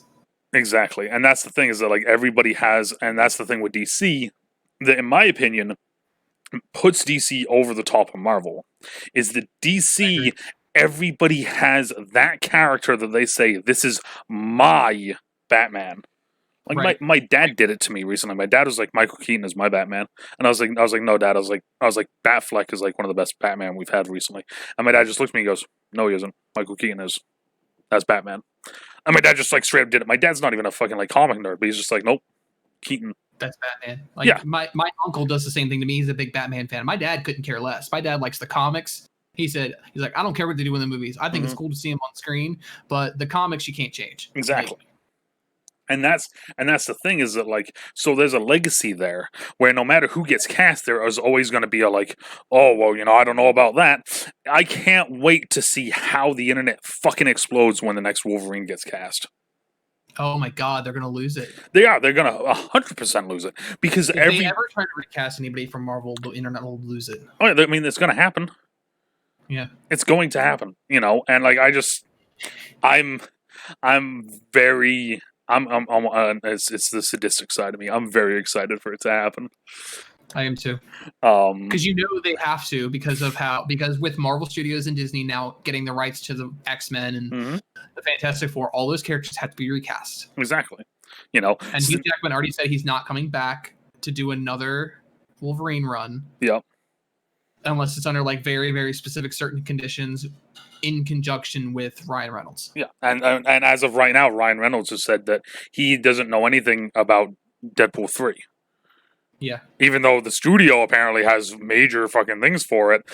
Rob Liefeld who I'm pretty sure is the creator of Deadpool, if I remember correctly, and Ryan Reynolds, the actor who plays Deadpool, both have heard fucking nothing, along with the main actress, and I can't think of her name, which really upsets me because I should know it. The love interest there. Her. She also has heard nothing. You know, so it's one of those things where... Shit. Here. I'm blanking on names right now. Marina Bakari. Marina Baccarin, yeah. Yeah, there we go. Who is super nice in person, by the way. I met her at an Awesome Con a couple years back. Oh, that's awesome. Yeah, she's super nice. I can't believe how white I just sounded trying to say that name and how much I fucked it up. It's okay, we forgive you. Yeah, right. Yeah, no. For as many names as we've spouted tonight. Yeah, right. Like fucking messing up one. Yeah, take it fucking easy, guys. Right. Yeah, no. I mean, like, I think that, and the other thing as well, the reason, like, one of the things that I think that DC is doing right now with just pipe bombing fucking everywhere is the fact of Marvel is in a lull. We can all be honest about that. The MCU is in a lull right now. They just killed off half their fucking main big name actors. Most of their movies are getting pushed back. The movies that they are coming out with, nobody really. It seems like there's no hype and no one gives a fuck about. Well, I mean, when you reach, like, the reason the Marvel movies were on such a big upswing is they were. The way I explain the difference between Marvel and DC, I'll start there. Mm-hmm. DC is made for fans of DC. Yep. People who have already been fans. They want to make movies for the people that already know who their characters are, because, like you said, they're a legacy. Mm-hmm. Like Batman, Superman, Wonder Woman, they're household names. They know that. But up until they started making these movies, nobody gave two shits about Iron Man, Captain America, and Thor, unless it was like kids in my age who saw them as like guest characters on the Amazing Spider-Man. Like Spider-Man was the Marvel household. They stood on the same caliber as Batman. Like if you were to compare the poster boys for each one, Batman is for DC, Spider-Man is Marvel. Yeah. Nobody cared about the rest of them until they started making movies. And they made the Marvel movies for new fans. They wanted to bring in fans of people. So they made all these movies, and they basically teased up this big reveal for Thanos, the ultimate big bad. And now they finally hit their peak. They blew up the bomb. They did Endgame. They did the Infinity War, the biggest storyline that they've ever done. It's already been done on screen. You can't outdo that. Exactly. And my thing is, and the other thing as well is that, like, so they did that, and then the immediate next one is the Spider-Man movie, right? Which I have a huge issue with the MCU Spider-Man anyway. So, what's that? Well, my thing is the fact of I think Tom Holland I like Tom Holland as an actor. I think he does a terrible job with Spider-Man. I think that the way that Spider-Man is written in the MCU is terrible because there's literally no talk of Ben Parker. Right. Which, to me, the whole Uncle Ben story arc and the way that everything goes with Uncle Ben, that is Spider-Man. It's integral. It would be like having a Batman movie, having Batman, introducing a Batman, but never mentioning that his parents died. Right. Like it's like every hero has an origin story, and the origin story is important. Exactly. So like it went from that, but then the other thing as well is like for me, I'm very much like I'm okay with changing some stuff here and there. I'm okay with it. When you change Spidey sense, which everybody and their fucking mother knows, to Peter Tingle, and it's not ironic, I have a fucking problem at that point. Yeah. You know, I can see the issues for sure. Like, so it's one of those things. I hate the way that he's like the entire Spider. Like, don't get me wrong. I animated Spider-Man, like the old Spider-Man like TV show. I used to watch that shit every day when I was a kid. Yeah, me too. But like to me, I'm a huge fan of Andrew Garfield Spider-Man. I really liked that one. I thought the Tobey Maguire one was really well done. I just don't like Tobey Maguire. The only reason I like the Tobey Maguire films is because it was the first live-action big screen Spider-Man that we got, which I loved. Because, like I said, we watched the OG Spider-Man. Well, I mean, I wouldn't say it was the OG. It wasn't like the 70s version cartoon. It was the one that came on like Kids WB on Saturday mornings. It was my version of Spider-Man that I watched religiously. Tobey Maguire was great because honestly, I watched those movies for the villains. Tobey Maguire as Spider-Man was garbage, but Willem Dafoe as the Green Goblin, Alfred Molina as Doc Ock, loved it. Oh yeah. We don't talk about Spider-Man 3, but the only thing we talk about with Spider-Man 3 is Sandman. And that's it. Yes, he did play a very good Sandman. I will give him that. would see. My thing is this: is that I would love to see Venom, Tom Hardy's Venom versus Andrew Garfield's Spider-Man. I think that would be a good movie. I think that is a match made in heaven because because Tom Hardy's Venom versus Tom Holland's Spider-Man. I don't think that's no. There's two. Thematically wise, it doesn't mesh. I think the feel of the Amazing Spider-Man movies, the two that they made, were good, and I honestly think I like Venom. Like the Tom Hardy's Venom movie, I liked it from start to finish. I have my gripes with some of the things they did, but I think they finally did justice to a live-action Venom. Yeah. So I give them props for that, and it definitely feels like if they were to bring a Spider-Man in, it would be a perfect chance to revive Andrew Garfield as Spider-Man. Yes, 100%. And the other thing, like I was getting at, so they made Spider-Man after the Endgame movie, right? Yep. And then it's Black Widow, which is being pushed back again and again and again because of COVID. Yeah. Like, Marvel went from having the big spike of, we have the most ambitious fucking movie thing ever, to just a complete drop-off. Yeah. Whereas DC has gone from, like, we had Man of Steel, which spiked, we had Batman vs. Superman, which spiked and then dropped immediately because of critics, and then small little spikes here and there, and then a slow little rising, from, Aquaman, Shazam, Birds of Prey, to now with the pipe bomb of the Justice League, the Snyder Cut of the Justice League, a huge spike again, and now it's one of those things where I think that this is the turning point, and I think this is where we're going to see the turning point, because I think for DC, there's a lot of excitement right now. Yes. Where with Marvel, it's like, okay, does anyone give a I'm trying to put this in a way that doesn't make me seem like a complete and utter asshole. Does anyone really give a fuck about a Black Widow movie when she's dead?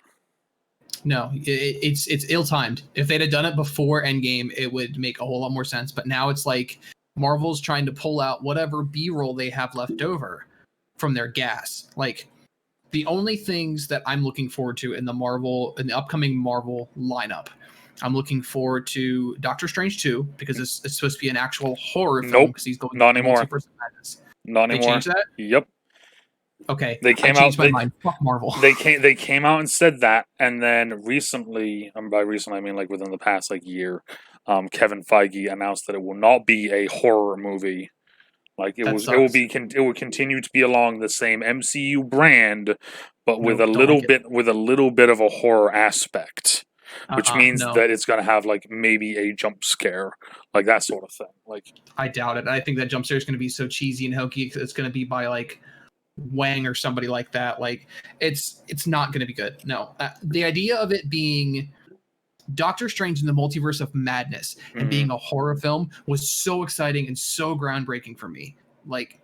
Throwing a character that's been in nothing but good, uplifting movies from thenceforth and now descending into the depths of actual madness would have been so awesome because it would have given a lot more depth to the actual Doctor Strange character he should have had from the beginning. So here it is. So one clarification the filmmaker made up top was that Doctor Strange in the Multiverse of Madness isn't exactly a horror movie, but as he and director Scott Derrickson teased at San Diego Comic-Con, it will be scary. I wouldn't necessarily say that that's a horror film, but it is. Our director has pitched it. It'll be a big MCU fan with scary sequences in it. Ooh.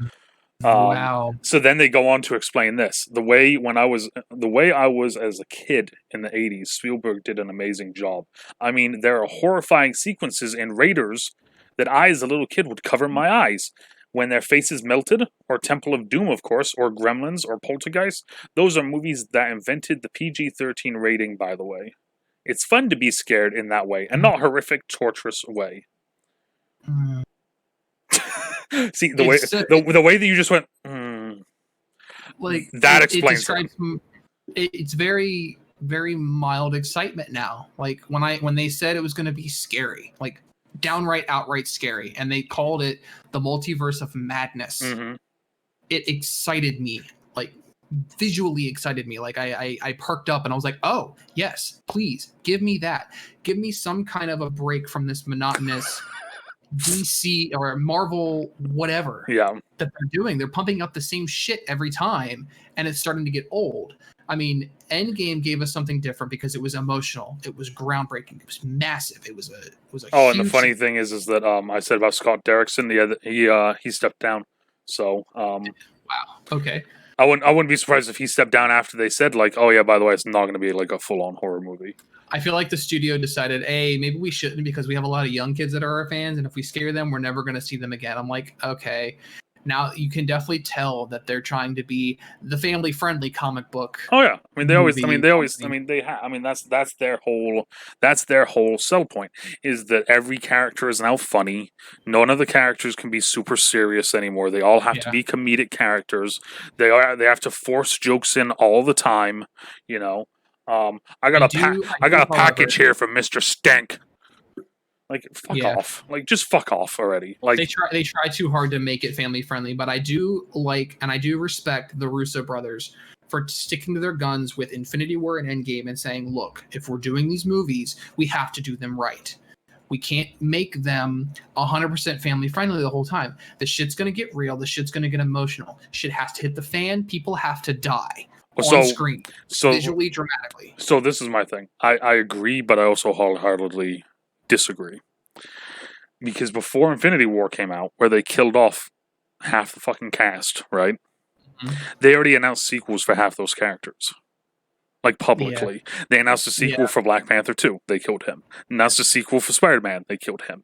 They killed all, and I'm just like, I'm watching this, and I'm literally just sitting there going, didn't they just announce sequels for these characters? Okay, so I mean they're gonna be back.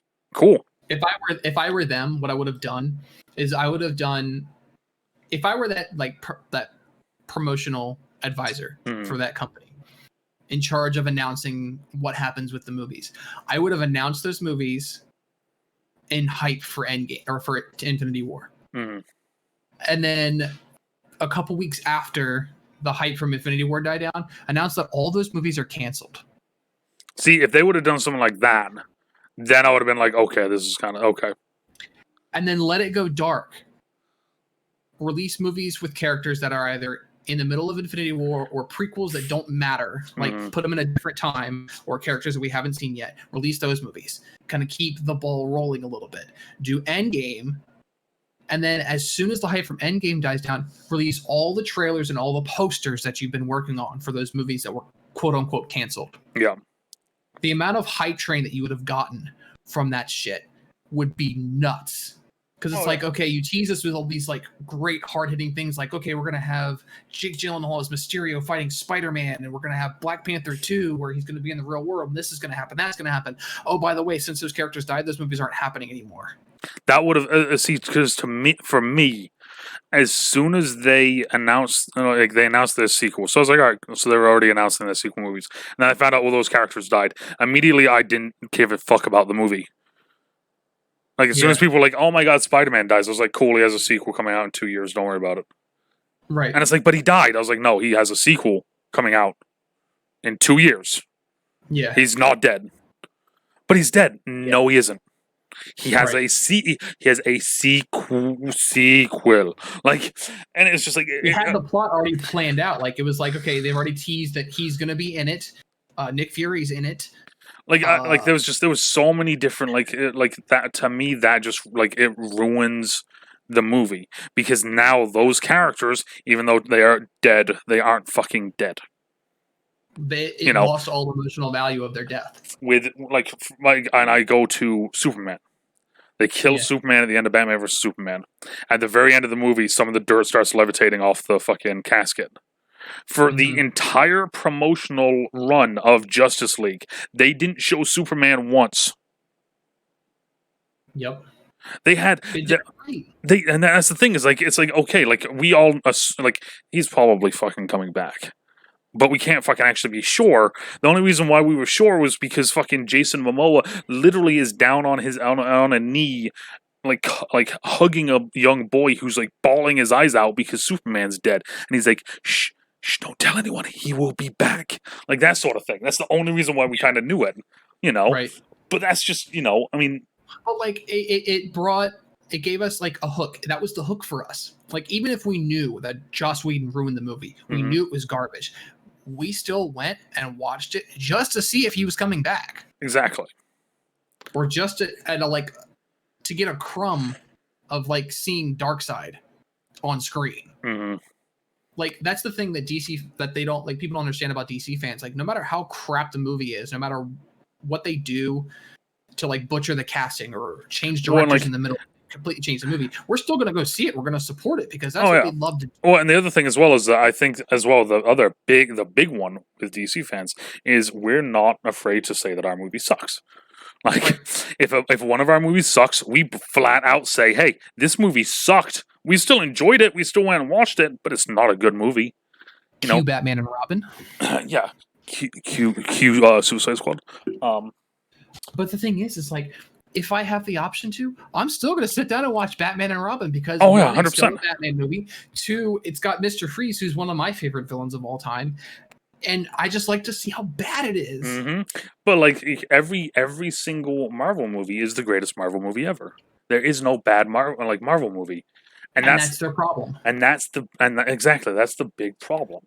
But and that's the problem that they're going to face now is they created a company without flaws up until Endgame. Now that it's funny. It's to their fans, there are no flaws.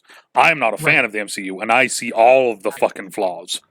Right, but I mean, like, so on the outside, picture perfect. Us not digging into like the underground of Marvel. Presented, it's this nice, pretty chocolate egg that you get at Easter. It's wrapped in gold foil. It's beautiful. They set it on there, and then you release Endgame, and you crack it open, and what you realize, there's nothing inside. Mm-hmm. It's just hollow, and the chocolate tastes like shit. Like my favorite one that I've seen from Endgame is there's a scene of Tony and Pepper spinning in a circle, shooting their lasers, and there's no one that they're shooting their lasers at. If you watch the scene back, there's no one that they're actually shooting their lasers at. It's just the literal scene is just them spinning in a circle shooting their lasers. Well, there's also the big continuity error of Ant-Man. Scott Lang is in the van fixing the quantum generator, and then the direct next scene, you see him fighting one of the giant Chitauri turtle things in the background as Giant Man. And I'm in the theater. I'm like, wait a minute, isn't he supposed to be in the van? And there's a lot of scenes like that just in Endgame alone. Oh yeah, well, I mean, it's like the whole time travel thing in that movie is fucked anyway. I mean, yeah, they tried to change the entire rules of time travel, and it's like, no. We've had time travel a certain way up until this point. The reason why they changed it was to manipulate it so it fit their movie. That's the only reason why they did it. You know, also to set up the joke about so Back to the Future is bullshit. Yeah, like. That was the whole reason. Yeah, fuck that. But I know. So here's one for you because you just said Mr. Freeze is one of your favorites, right? Mm-hmm. So I've been meaning to tweet at Todd Phillips just to see what would fucking happen, right? Mm-hmm. So here's my pitch for a movie. Okay, so Todd Phillips made the Joker movie. Todd Phillips wants DC to do a line of movies that are smaller budget, more like director-driven, like very realistic, very kind of pushing the bounds of like this is kind of fucked up. DC dark label movies. Mm-hmm. Right. So here's Black Label. Here's my entry into that. Okay, I want a Mr. Freeze movie. I want a Mr. Freeze origin movie. Because Mr. Freeze's origin is fucking heartbreaking. It's amazing. So this is my thing, right? So I want a Mr. Freeze movie. I don't know who I want to direct it, so right now I'm just going to say Todd Phillips. Okay, I want it. I think you could do it. I want it in the same vein as the Joker, meaning it's hyper realistic. It's to the point where it's like you feel bad for the guy, but at the same time there's scenes that physically make you feel uncomfortable. Yeah. And I already know who I want to play Mr. Freeze. That was going to be my next question. As soon as you were finished, like, who are you casting as Victor? So, I thought about it for a while, and there's one actor that I think can pull off the loving husband, the heartbroken scientist who's losing his shit trying to, be able to cure his wife, and also at the very end of the movie, the terrifying villain. And there's only one actor that I think that can fully portray it and do it in a way that immediately destroys all recognition of Arnold's version and the shitty Gotham version. Yeah. And that's Bryan Cranston. Ooh. I think that gave me chills. I think the Bryan Cranston, you're right? I think the Bryan Cranston could bring a whole, he can do all those elements and do them to such a level. And if you get him with the right, like I said, with the right director, the right script, where it is literally a scientist being bullied, his wife has fucking terminal cancer, he's trying to find a way to fucking save her, because right there already, just that little line right there that I just said. That's a movie. That's a heartbreaking movie that people will want to go see. But then now you add in the element of him turning into Mr. Freeze and him basically, losing his shit. And that's the end of the movie, is him basically losing his shit, turning into Freeze, and him, we find someone, the person who bullies him being his boss or whatever. And eventually at the end of the movie he freezes and kills him, and then it's him at home, basically just with the frozen rose or whatever, my love, we find a way out of this, and the movie ends. That would be, like I said, it would be one of those movies that it will be just like the Joker, in the aspect of it's hyper realistic. It makes you fucking feel. It's gonna bring out a lot of very awkward moments. I'm picturing it, and I'm starting to feel like there are a lot of villains that you could do that for. So my thing would be, the way that I would do it, because of course you can do it for a lot of the villains, and I love the idea of it. I love the idea of the Black Label doing the very kind of smallish budget, very director driven, bad guy, kind of in their own universe, isolated. Yes, and I love the idea because, for instance, I don't want another Joker movie. Yeah, I don't. And the first Joker is. It was fantastic how it was. Leave it the fuck alone. Now let's move on to the next one. I think that a Lex Luthor one would be fucking incredible. I think a Lex Luthor one, but do it as him trying to become president and showing how manipulative he is behind the doors and everything. Would you introduce his cancer? As a storyline, or do you think that would muddy up the details too much?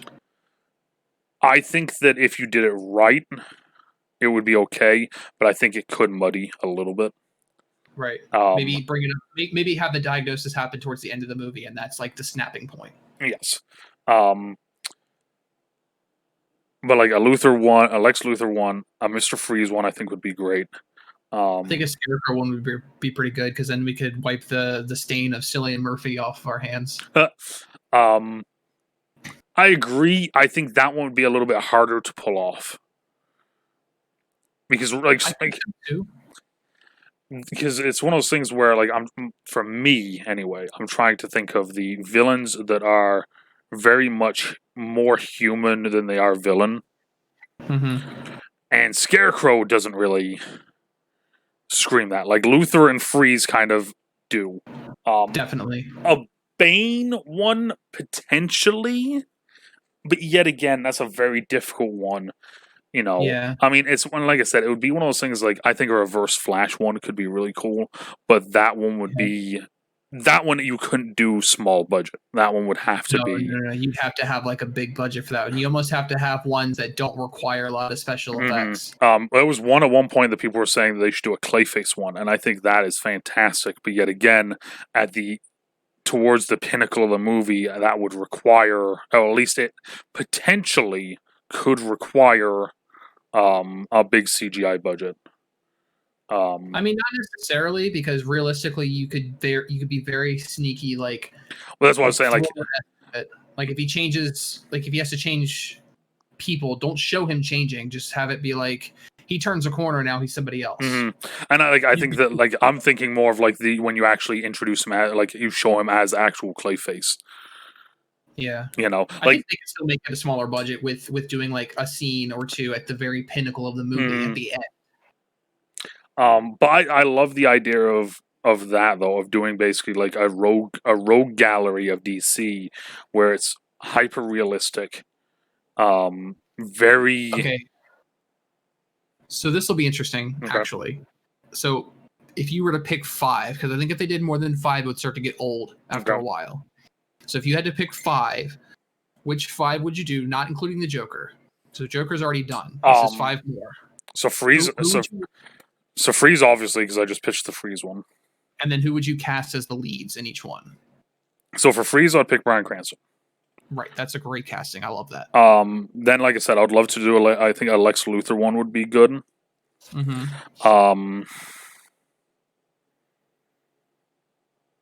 of course, like this is gonna be tough now because now I got to think of fucking actors. Right. All right, let's take a look here. I'm trying to think of solid like villain actors that you know what? I'm gonna say one, and it's gonna be a little bit fucking out there, but what are you thinking? So just so everyone knows at home, I literally just wrote into Google popular male actors. Just, so I can actually see someone, because of course, like if I was going to like really think this through, I would fucking spend like a month trying to think this through. Right. But just from this list right here, there's one that brings a star power, but yet I would be very interested to see how he would go with the movie, like how he would be able to take the role. So for Lex Luthor, I'm picking Leonardo DiCaprio. Okay. Because I think that the acting chops alone could pull that movie, but for me in my head, because like I said, I'm just looking at this one little list here that it has. I would be very much interested to see how he can pull off evil villain, but yet the public savior. Yeah, and I think that it would be a nice back and forth kind of thing. So that's my number 2. Now I got to bring up another page for DC villains. All right. Let's see here. We're not doing a Darkseid, not Sinestro, not Brainiac, not Deathstroke.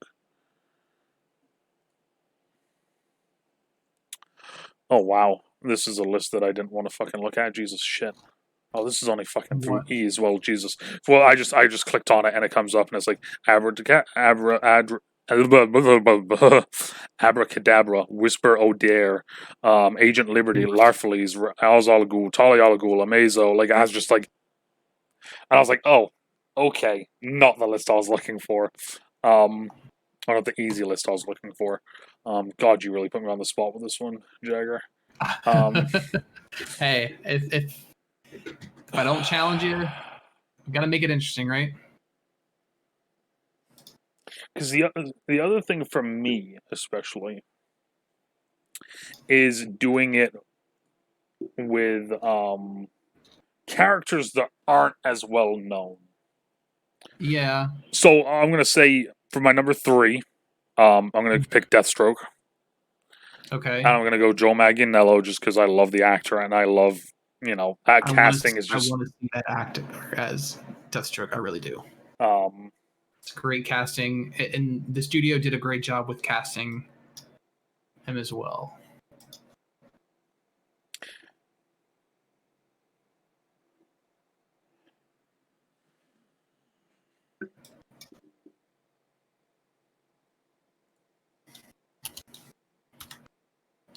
So I'm going to say, okay, yep, I like that one. So it's an anti-villain, mind you. Okay. Red Hood. Okay. Now, who would you cast as Red Hood? So now I gotta try and find his fucking name.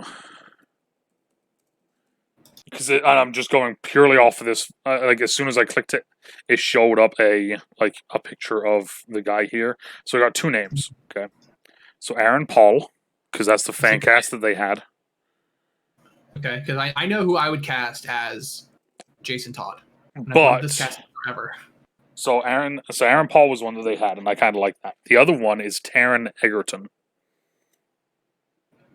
Okay. Those are the two that I would pick between. I'm not mad at either of them, but I've always wanted to see Jensen Ackles play him. Well, yes, of course. Of course. With, one, he did the voicing, and two, he's a big fan and always wanted to do the role. So I want to see him do that. And then for my final one. So my final one, I'm going to cheat the system, and I'm not going to give an actor. Okay. Okay. Simply because I don't know, and it would take me a while to actually figure out who. Mm-hmm. But I would love to see Vandal Savage. You know who I would cast as Vandal Savage? I actually have a casting for Vandal Savage. Okay, let's hear it. Benicio del Toro. I don't know. I would like to see it. I think he could pull it off. Either him or what the hell is his name? Nope, I just found it. Yep, that's what I want. Javier Bardem. Yeah. Ooh, okay. I'll give you that one. I'm not gonna lie. I typed in Vandal Savage fan cast, and there's just a ton of them where it's showing him. Benicio del Toro is on here, mind you. So is Keanu Reeves for some reason. I don't like that. That's weird. But no, Javier Bardem. Just looking at the two of them, it's very. Ever since I've learned of the character since Legends of Tomorrow, and then looking him up and reading my own stuff with him. I love the idea of it being a Neanderthal that gains intelligence, and then throughout the history of the world, he's kind of either the bad guy, aka Genghis Khan, or he's kind of like the guy that's right next to him, telling him what to do. And I think that would make for a fantastic movie, just showing the rise of power, and then the way that I would end the movie, honestly, would be him talking to like the president of like a country, and the president be like, "Fine, we're going to war," like that sort of thing, and then like showing like Vandal Savage walking out of the room, and then like a smirk comes on his face, right? And that's how the movie ends. I think it would be a very interesting and different time travel sort of movie where it's just going through the different time periods. So it'd probably cost a little bit more. Right. Also, I'm just going to throw this one out here right now. I'm going to throw in another one because I'm seeing this as a fan cast. Mad Mikkelsen, okay, as Ra's al Ghul. I could see it. I could see them doing it as long as they did the actual like League of Assassins, Trials of the Demon kind of deal. I don't think they could keep it low budget. No, not at all. But it would be very interesting to see.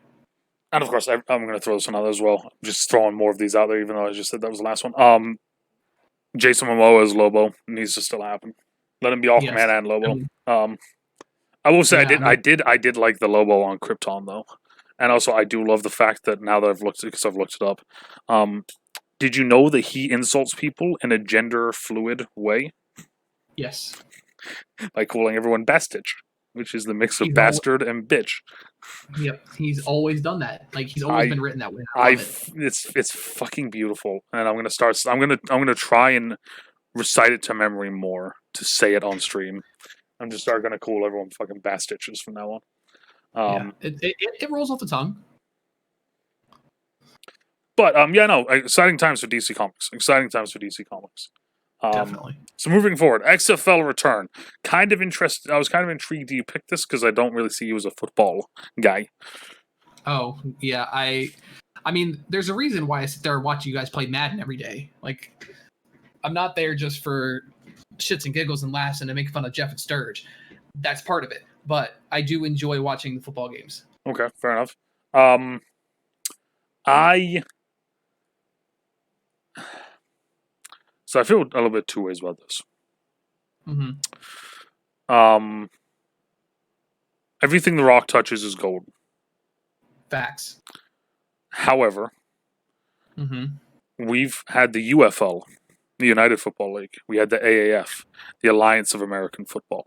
We've had the XFL, most recent comeback. We've had two versions of the XFL. Yeah. The XFL attempted to come back in 2001 with Vince McMahon. I will say that this past year's one was really good. It had nice steam, and it was unfortunate that COVID happened because that's what tanked it. It always seems like no matter what, when there's a attempt at summer football league being a pro league, something always destroys it, which makes me very cautious with it. And the other thing is that, for instance, normally when we play Madden, or when we played Madden in the past, we have always done a 65 and under league. So we draft everybody 65 and under. You can only pick up free agents that are 65 and under. You have to build your entire team through the draft, and you're not allowed to pick up anyone or trade for anyone ever. So it makes it very much a build through the draft sort of franchise.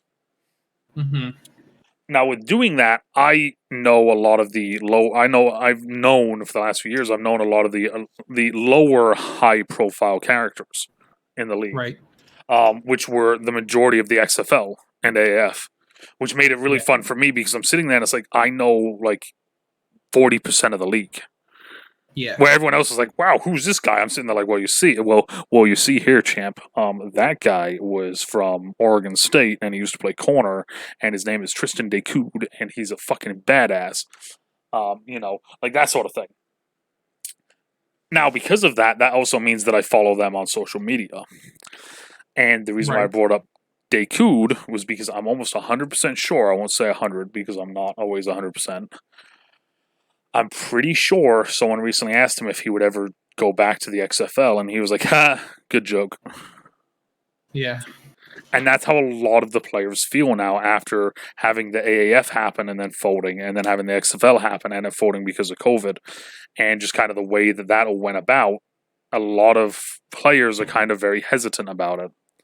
So as much as I want to see it succeed and I want there to be summer football, it just doesn't fucking work. The only way, literally, the only way it will work is if the NFL decides to help it. And that's the one thing that the NFL has not done with any of the leagues. See, I honestly think the XFL coming around again within the next year is going to be a good welcome change, because honestly, with the XFL happening this past year, it piqued my interest at first. It piqued a lot of people's interest. But it was like, it wasn't like I have to go to one of these games. It was like I was like, okay, I'll check out a game whenever I can. I'll catch it and see how it is, and I'll judge from there. I watched a game, and then I immediately looked up ticket prices. I said, this shit's affordable. This is a fantastic thing to do during the summer. I'm going to buy a set of tickets and go. And then as soon as I had the tickets in my cart, I realized that COVID was happening and that these games were not going to continue. What I had hoped for was that they were going to put the season on hold and then be able to pick it back up. But Vince McMahon was too afraid of losing too much money, so he dropped it. Now, my thoughts with The Rock picking everything up, plus with his investment partner, they have the money and they have the capital available to be able to fund the league, even if something like this happens. So I honestly think that, like, okay, so let me start with my initial reaction and buying it. When I initially saw he was buying it, I'm like, okay, he really just wants to make Ballers happen in real life. Yeah, that's the other thing I was about to say. Like, I just finished watching Ballers on HBO Max. So yeah, fantastic show. Like, but seeing, like, if that is the case, I don't mind that. Seeing a down to earth kind of football would be a welcome change with what the NFL's been doing these past few years. And with the NFL being under such scrutiny here lately, I think a lot of fans who have issues with the way NFL's handling things are going to gravitate towards the XFL, especially since they have someone like Dwayne "The Rock" Johnson, backing them and basically being the face for the XFL, because that was the problem with Vince McMahon. He funded it, but he was never like, "Hey, this is my league. I'm the face of this league. This is what I'm doing." It was Andrew Luck's fucking dad. It was Oliver Luck. Right. Yeah. So Vince McMahon never really stepped into the light and said, "Okay, here's what I'm doing." Vince McMahon still wanted to be, "I'm the wrestling guy. I'm not a football guy." The Rock is just like, boom, I got my name embroidered on a football at the XFL League the day that I signed the deal. And he's all about it. Like, Jeff put it in a very good way at one point. Mm-hmm. When the XFL was coming back around, me and all my friends, we were all picking our teams that we were going to follow. And mm-hmm. Jeff was like, no. He's like, I've had my heart broken too many times now. And that's literally how it feels. Like, it's literally how it feels. Because me and Jeff were all in the AAF. Jeff went out and bought, he has this little fucking, like, almost, it's like a Lego figure of the Atlanta Legends. Because he's like, I'm going to buy this because this will be a fucking collectible someday. Watch. Like, that sort of thing. Oh, yeah. And, like, I can understand that, though. Yeah, exactly. But, like, we were super invested in that league, though. Like, that was last year during stream, and I would actually stop streaming to watch the games. Like, you know, so it was one of those things, like, it was a huge thing for us. So, like, when then we had our heart broken with that league, and then we get the new league, and we're all excited, and I actually, like, funnily enough, and it's one of those things I always find interesting, you know, because this is episode 27, and you don't really think about what that means until you realize that, you know, my very first podcast, I talked about the XFL Week 1 review. Like, I did a review of the XFL for the entirety of the XFL. Oh, wow. Yeah, on the podcast. Like, it's kind of crazy to think about, but, like, so it's one of those things where, like, I've had my heart broken enough with it that I kind of can't get excited anymore. I want to be excited, but it's one of those things where it's like, even though it has The Rock's name on it, how much is The Rock actually going to do with it? Because The Rock is also about to join DC. The Rock is also doing his own movies. He has his own other shit that he's doing. He has his own merchandise, like all this other stuff that he's doing. You know, how I mean, honestly, I wouldn't be surprised if he does turn into a Vince version in this, where it's like his name's on it, but he's not around. I have my worries about that too, because like you said, a lot of his stuff, he is very split, but the thing that I do like about The Rock and the way he handles business is when the time comes and it's time to put forth the face presence for everything, he's there for it. Like when he was pushing his Under Armour brand, he was all about the Under Armour brand deal, and he pushed the launch. He still pushes the launch, and then it eventually gets to a point where it's on autopilot, and it's all just online promo from there. Yeah. And I feel like, and he does that with all of his business, like all of it. And like he does the same thing with Ballers. New season of Ballers is coming out. That's all you see on his social media is Ballers new season, Ballers new episode, watching the new episode, filming the new episode. Like you get flooded with all of his stuff that he's doing. He puts a lot of push on the stuff that he's doing. And I feel like he's going to do that same effort and put it towards the XFL, which is why I'm excited about it. True. And I don't think the buzz from the XFL having such a good season and like some of those big plays that you saw from the games this past year, the fact that it wasn't a bomb right out the gate was a good sign. That the only reason it flopped was because of this global pandemic. And the fact that he took it and saw, okay, if I can get the capital together, I can slap my name on this, keep this buzz going, and then by the time this is all done, start a season, keep the hype going, and actually get this thing running. See, I would honestly, smart deal on his part. I would like to see.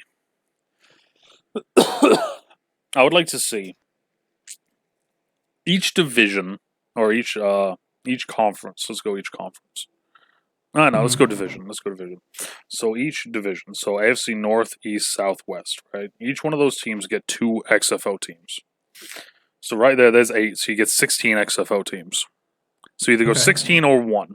One of the two, or 16 or 8. So 1 team per conference or division or 2 teams. And then make it so it's in ties with the NFL. So now you have the NFL backing. and make it so that during the season, for instance, let's say Jordan Ta'amu, who was the quarterback for the Battlehawks, right? Mm-hmm. Say he's in the AFC North bracket, right? The Ravens want a quarterback. They can go get Jordan Ta'amu. Okay. But no one else, but like if you're in the AFC East, you can't go get Jordan Ta'amu because he's not in. So almost make it like a feeder league. I mean, yeah, it basically the idea like they did with the NXT for the WWE. Mm-hmm.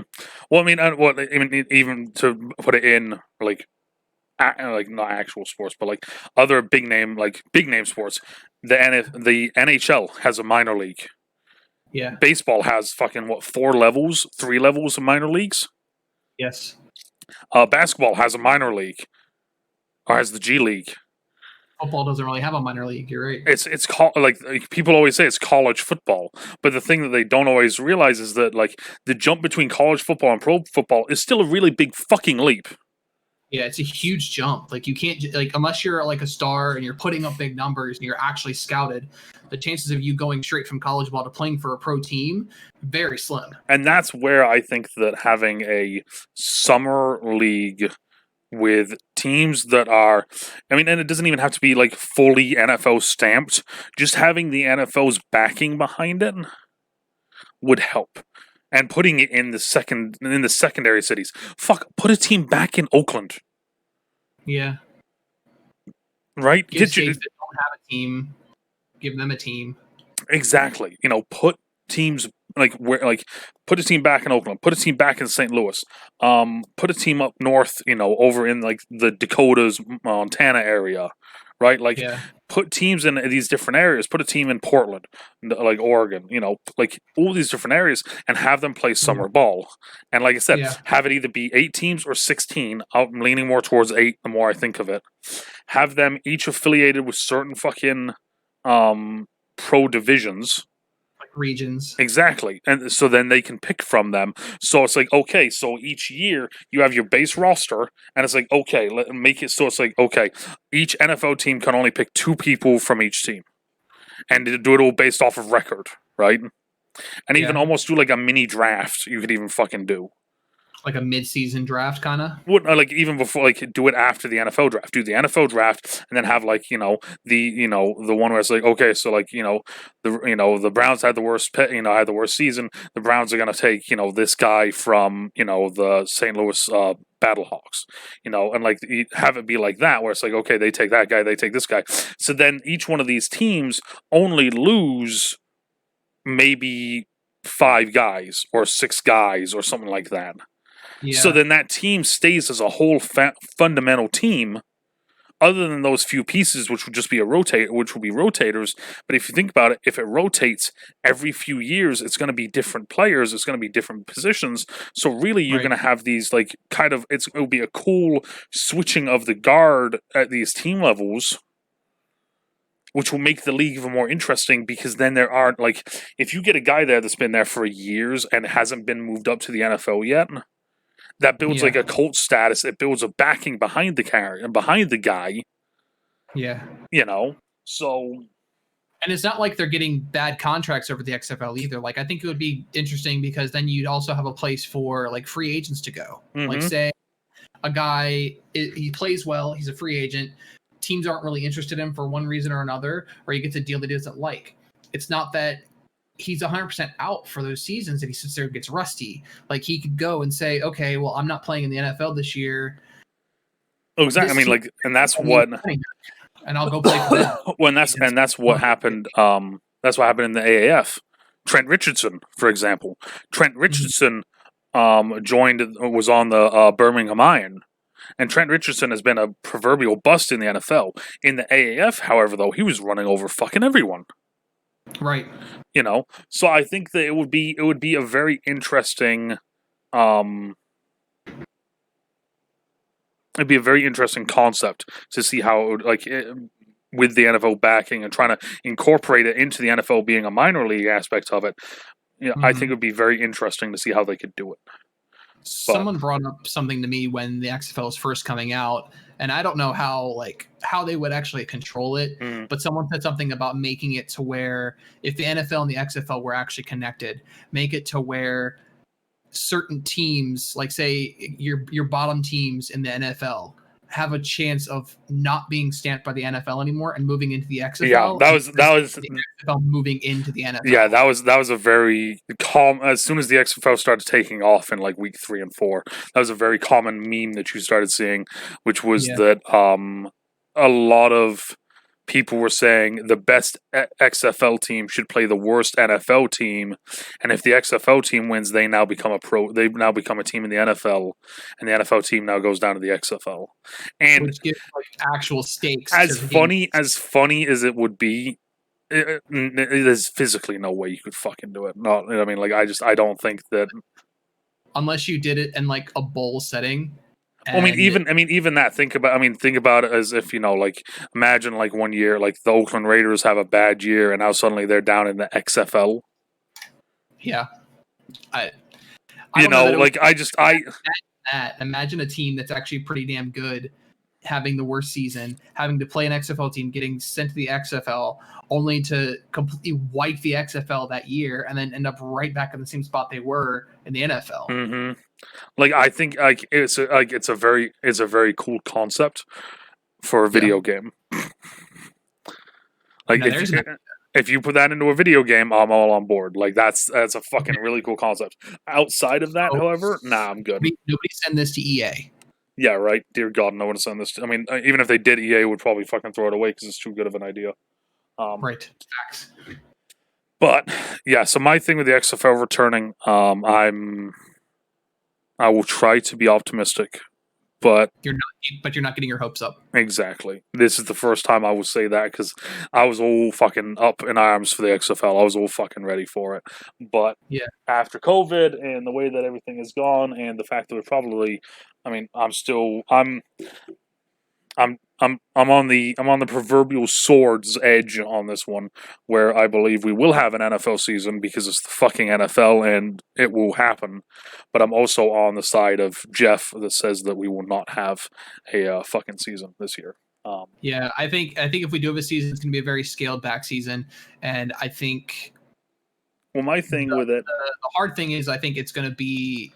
The XFL is going to try and run off the coattails of the fact like NFL didn't have a season. We're going to start our season in February or March, and boom, all those fans that have been missing out on football for months on end are going to come watch these games and go to these games, and it's going to be huge. My thing is just the fact of we've now seen 8 players from the New England Patriots opt out. And we're seeing more and more and more players opting out. And at what point is it going to get to the point where it's like, okay, too many people have opted out now? Yeah. I think that no matter what, because like I was saying at one point, I could see them going and being like, okay, you're opting out, that's fine. We're going to sign this kid for 1 year, and if he does well, we're give him a 2-year deal. No signing bonus, just kind of 2-year deal. We can cut him if we need to, and your job will be on the line next season. So we're literally going to have a replacements movie? Basically. Think about all the players that we just had in the XFL that just, folded over. All those guys are probably clawing at the bit right now, seeing all these players opting out. It's a business. It's going to move forward. But at the same time, I feel like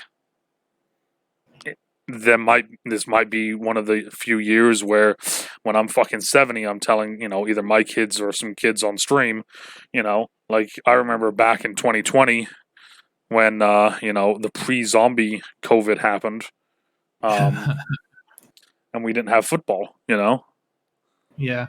Well, it's either going to be one of those things where it's like we're telling our grandkids about the year of no football or the year of the replacements. Because honestly, I feel like a replacement situation could 100% happen, especially like you said, with all these XFL players who were super geared up and super trained and they were ready to play this new game of football.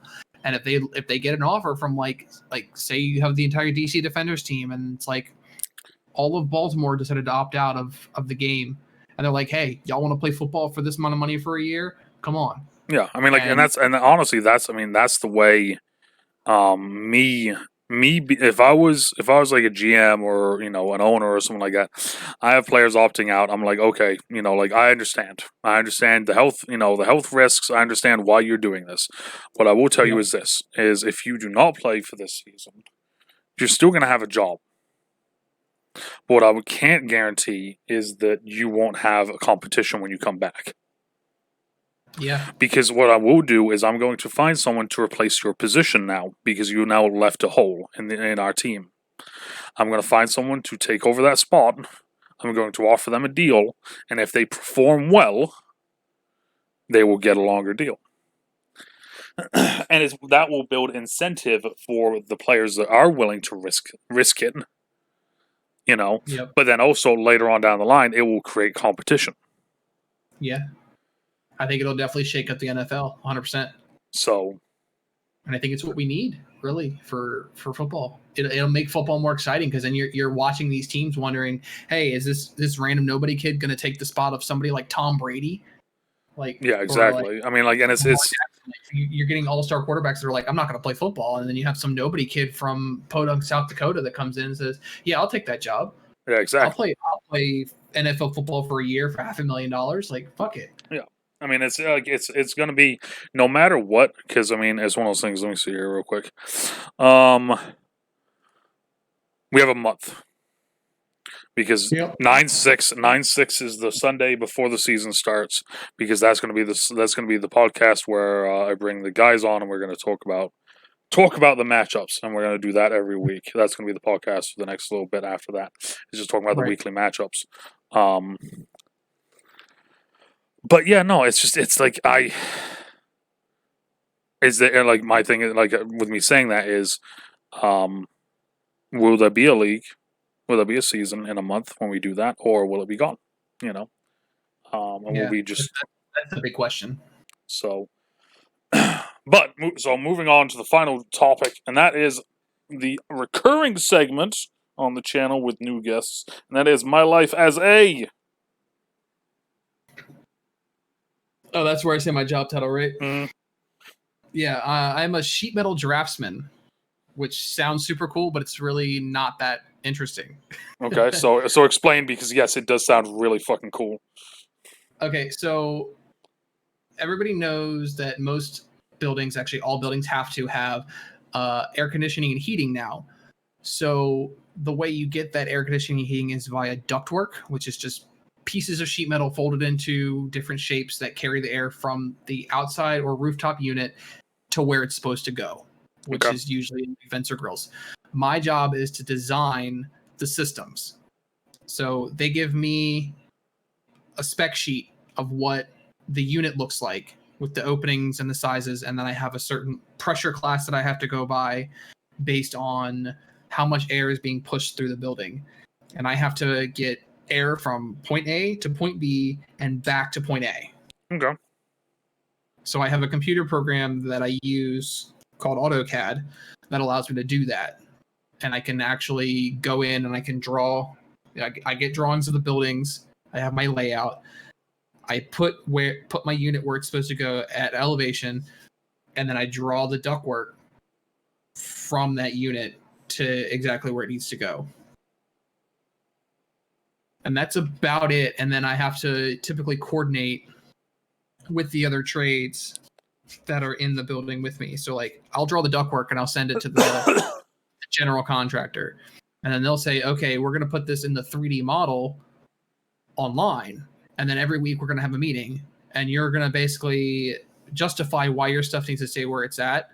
And the electrician is going to do the same thing. And the plumber is going to do the same thing. So we'll throw our stuff in the model, and then we'll find out that the electrician is running all of their electrical wire through the middle of our duct, and they either have to move it or we have to move it. Oh, okay. So my job is also to coordinate with the other trades so that when they go to put this stuff in, they know exactly how much material they need.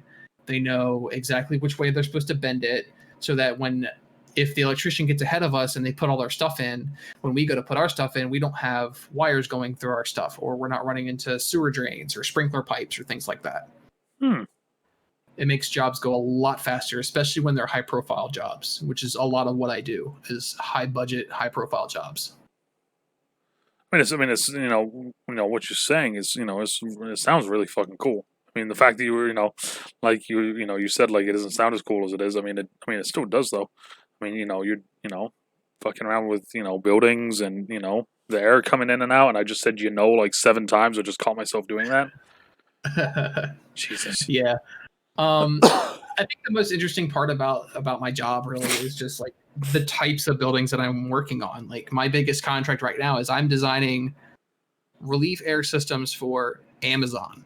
Like Big Daddy Amazon has 16 data centers that they're putting up in the DC area, and our company has the contract for those.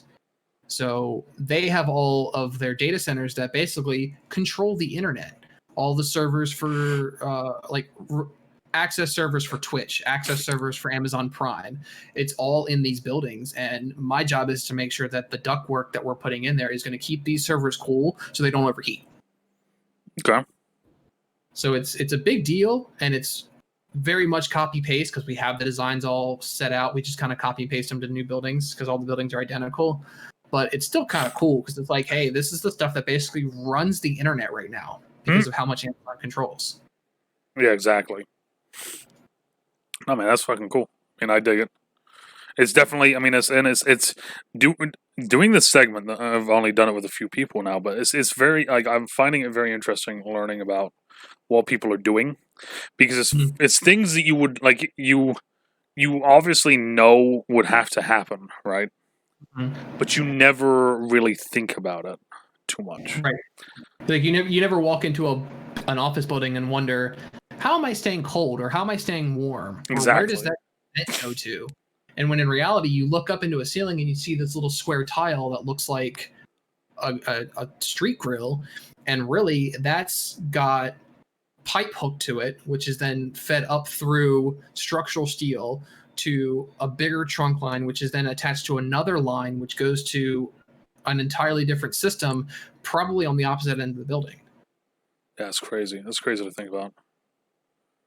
But I mean, I didn't always do this. I'm actually relatively new at what I'm doing. Okay. I just got moved into my office in February. Wow. Up until that point, I was a grunt worker. I was installing this stuff. I was actually in the buildings, up in the ceilings, hanging the ductwork, sealing it, and making sure that it got from point A to point B.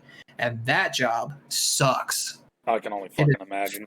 Fantastic money. Like the money you get paid for being a union tradesman in the DC area is insane. Like when I started in my apprenticeship, which is it's a 5-year program, I'm in year 4 or 5 right now.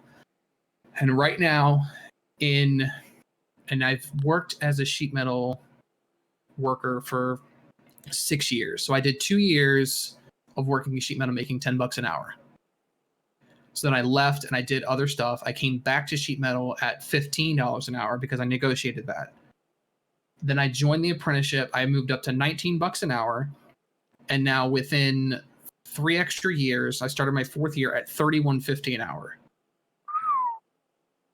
It's crazy how quickly the scale jumps up. And that money's guaranteed as long as I go to work and I go to school when I have to and I complete my classes.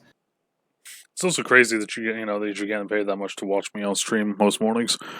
I know. I mean, it's great now because it's like I've put in the work and I put in all the groundwork. Like the reason I have my job now is because I was that guy like, hey, do you want to work Saturday? Yeah, sure, I'll be there.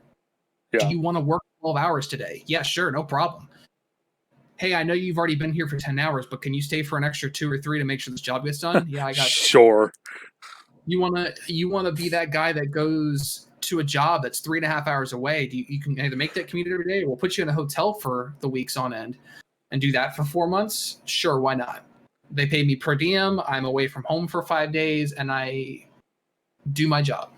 I was that guy for 3.5 years.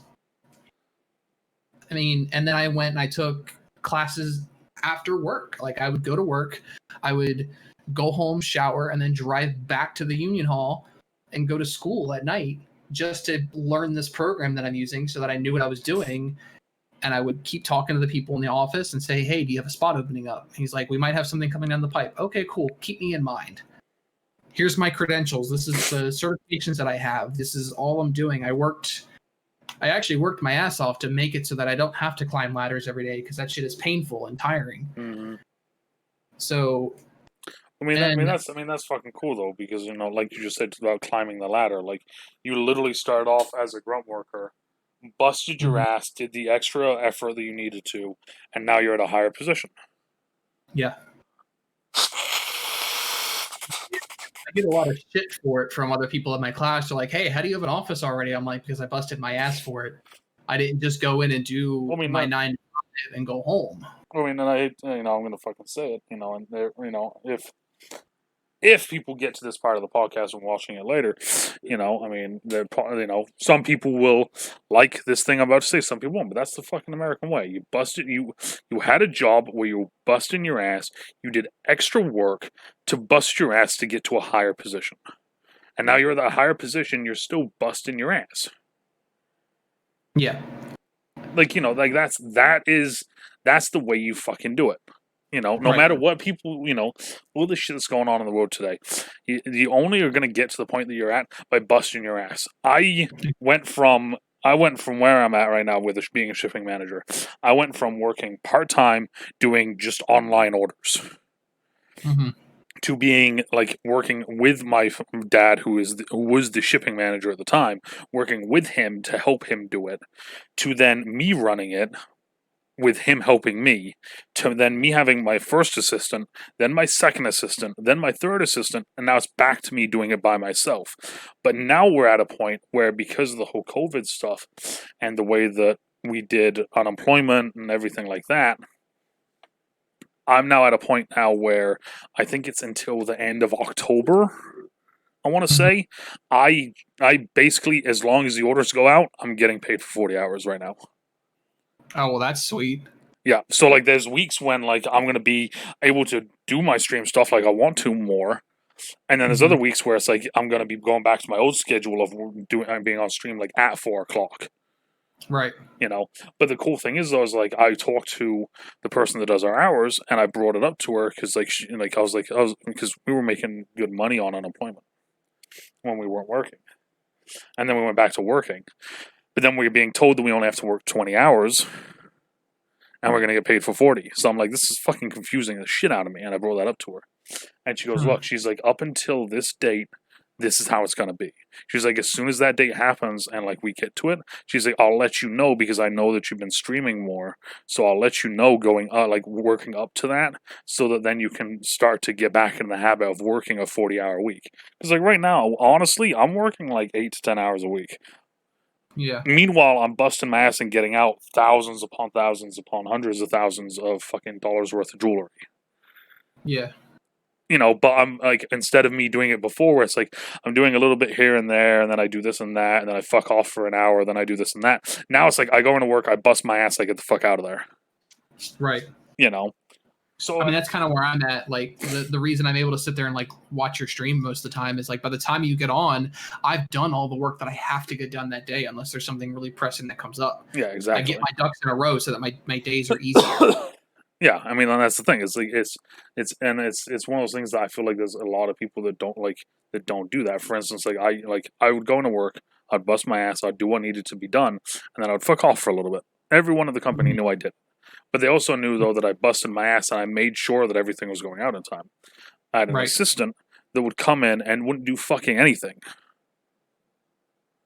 And other people would show up and come into the office, like into my office area, see her not doing anything, and she would just continue to not do anything. She wouldn't even like get up and act like she was doing stuff. And then she would like bitch and complain because people are talking and saying and spreading rumors that she doesn't do anything. And I'm sitting there like, I've literally done. I've literally done the last 4 weeks worth of orders. So I mean, and it's like I saw her because she lives in the same building as me. I saw her. What was it? A few days ago, and she was like asking me like, "Oh, is there any chance I'll be able to come back? Like that sort of thing. Do you need me or anything?" And I said no. Would I need help? I mean, could I use some help? Of course I could. Who couldn't use some help, really? Exactly. But my thing is this: is it's like so I just pushed out 2 weeks ago 145 boxes, which was maybe 20 purchase orders by myself. All while still being able to do your stream schedule. Exactly. In the last few weeks of my stream schedule, I've been, let's see here, 39 hours. So these are all hours, right? 39, 37, 43, 41, 30, 34, 34, 50, 53. And in between all of that, I was able to bust out over 100, over 100,000 units of jewelry. Yeah. So I mean, kudos to you, man, for fucking busting. Being at a grunt level, busting your ass, and getting to a position of, of not power, but a higher position. Kudos to you. Yeah. I mean, it was the goal from the start. Like when I decided that I wanted to do this, like it wasn't more so that just like I randomly picked a job that was related to sheet metal. Like I started working in sheet metal because I used to be a security guard. And that job sucked. I wasn't very good at it, to be honest with you. I was just big and menacing. I wasn't very good at finding shoplifters and catching them and taking their asses to jail. Did it a couple times. Not my beat. Yeah. So I ended up working in like the metal shop just as like a temporary thing. And I'm like, wow, I'm actually kind of good at this shit. This shit makes sense to me. So I went and I took the test. I missed one question on the entrance test. Damn. And I was like, okay, I guess I'm supposed to be a sheet metal worker because my dad's a sheet metal worker. My dad actually works for the same company that I do. His office is right down the hall from mine. Oh, okay. And the thing is like when I took the test and I came home and I said, hey, Dad, I'm going to be an apprentice. He's like, okay. So I was like, well, this is what I'm going to do for my career. He's like, why? I was like, I'm good at it. Like I'm smart enough that I get it and I understand it. Like I missed one question on the entrance test. He's like, but do you want to be slinging metal for the rest of your life? I said, God, no. He's like, well, what do you want to do? I said, I want to be a sketcher like Granddad was. Like my mom's dad was a sketcher and he's the one that got my dad into sheet metal. He's like, okay. He's like, okay, then do that. I'm not helping you. You're going to make it on your own. I was like, cool. Okay, fine. And he literally went up to everybody in that department. He said, hey, look, if you hire him, don't hire him because he's my son. Hire him because you want him to do the job. If he fucks up, fire him. Send him back out into the field. Send him back out to the shop. Doesn't matter. It doesn't matter that he's my son. And I said, that's right. It doesn't matter that I'm his son because I don't write off of my name. I write off of my work. That's awesome. And that's what I want to be known for. And my dad supports me in that. So it's like, it helps. Like it helps knowing that I can go to my dad and ask him questions and he's going to give me honest answers. Like I can go to anybody in that office and do the same thing. But it's also nice to know that I have my job because of the work that I put in for it, not because my dad has been there for X amount of years. Yeah. Oh man, that's fucking awesome, dude. I mean, congrats on that. That's badass. I mean, you say, you may say that it's not as cool as it sounds, but I mean, it's pretty fucking cool, bro. I mean, yeah, it's good work. I mean, I always say, like, if I'd have known that I was going to be this good at it and this is what I was going to do, I would have done it right out of high school and not gone to college. Mm-hmm. Because if I had, one, I wouldn't have student loan debt. Yep. Two, I wouldn't have made a lot of the mistakes I made in college. Yep. And three, I would have been at this job a lot sooner. And I probably would have saved my body a lot more damage. So, I mean, live and learn. I think it's a good thing that I got into it when I did, though, because it literally, like, in looking back, it actually kind of saved me. Because when I first started sheet metal, I was almost 400 pounds. Wow, I honestly would never have thought that. Yeah, I was like I think I had peaked at like 405 before I started because I wasn't doing anything. I was a security guard, so I would go into work. I'd sit there, I'd eat, watch security cameras, go catch somebody every now and then go back and eat more. And then I would go home, I'd sit down, I'd play video games all night long. That was what I did. And then I started working in the metal shop, and it was like, this shit's miserable. It was in the middle of a summer heat wave. The inside temperature of that shop was 101 degrees every day. Oh, fuck that. And that's exactly what I said. I said, fuck this. I can't do this weighing this much, like this much. Shit, man. And you have to wear jeans and you have to wear boots and you have to wear tall socks. That's the uniform. Nope. Like, it didn't matter what kind of shirt you wore, it had to have sleeves, though. You had to wear that every day because of, like, like moving metal pieces and machinery. Nope. Like, I'll let that shit cut me up all day. Nope, ain't doing it. and I said I can't do this. And that's why I started losing so much weight. I was like, I'm gonna go work out. I'm gonna get in shape. I'm gonna make it so this shit's not as unbearable anymore. And that's the whole reason I got into shape. Really, that's awesome. Like, it was work. I mean, it's like saying about like if you could go back and do this and do that, and like I honestly wish I got into streaming a lot earlier. Same. And just content creating. I'll put it like that instead. Content creating. Because I wish I stuck the first time I did it, because I did it before like 2 or 3 years ago when I first built this PC. Mm-hmm. But I didn't put the money into like a microphone or a camera or anything like that before. And I was like, if I had done that back then when I had the disposable income, I probably would have been close to partner at this point. Jesus. I mean, it's like I've said it with I've done a lot of different games over the years, but the big one that I used to play was NCAA 14. Ooh. And I actually had, on NCAA 14, I actually had a franchise that was over 50 years long. Oh, wow. So I think back to those days, and immediately the first thing I think of is like, okay, so it's 50 years. There's about 13 to 14 games. So, let's say 15 videos per season. Okay. 15 times 50 is 750 videos. That's enough videos to do one video of NCAA 14, to upload one video every single day for 2 years almost. Wow. And like I enjoyed playing that game too. Yeah, I mean, that's what counts when you enjoy the games that you play. And like that's the thing is like I think back to like those things, and it's like motherfucker, like I really could have fucking done that, and that could have really been a staple of a channel, Yeah. And it's like one of the ones that a lot of people don't know out there was that as soon as the Super Bowl got over with, I was actually going to do a single player 65 and under franchise and upload it to YouTube 3 times a week. That'd be interesting to watch. I'd watch that. So what I was going to do is every Monday, Wednesday, Friday, I was going to upload a new episode, and it would literally just be a full game. It'd be me playing a full game, and I wouldn't act it out like I see. Like I've seen a lot of other people do it, and they almost like they play the game, they then cut it up so it's like a 20-minute video, and then they talk over it like they're an announcer, like Sturge was doing for one of the games for the Super Bowl run that I had. Yeah. And that's how they put up the videos. And I saw that and I was like, that's a cool idea and everything. I was like, but it's not original. Like it's not like original to me. Like that's like it's a cool idea, but like it's yeah. So I was like, so my whole plan was I was going to do it, and I was just going to do literally just like every game that I played would be one fucking video. Yeah. And like that's it. It's like, okay, this is the entire game. This is the the people that were scouted. This, that. And it's one of those things where I was like, this would be kind of fucking cool. And it's one of those things where looking forward now, if the season doesn't happen this next year, of course, I've already said on stream I will not be buying Madden 21. However,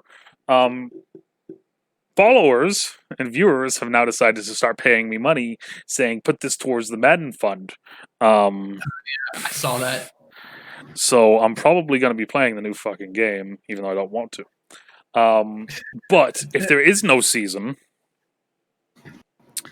and the money does get enough so I am buying the new game, I have thought of potentially bringing that idea back. If I did, however, though, I don't think I would do it with Sturgeon Jeff. I would just do it by myself.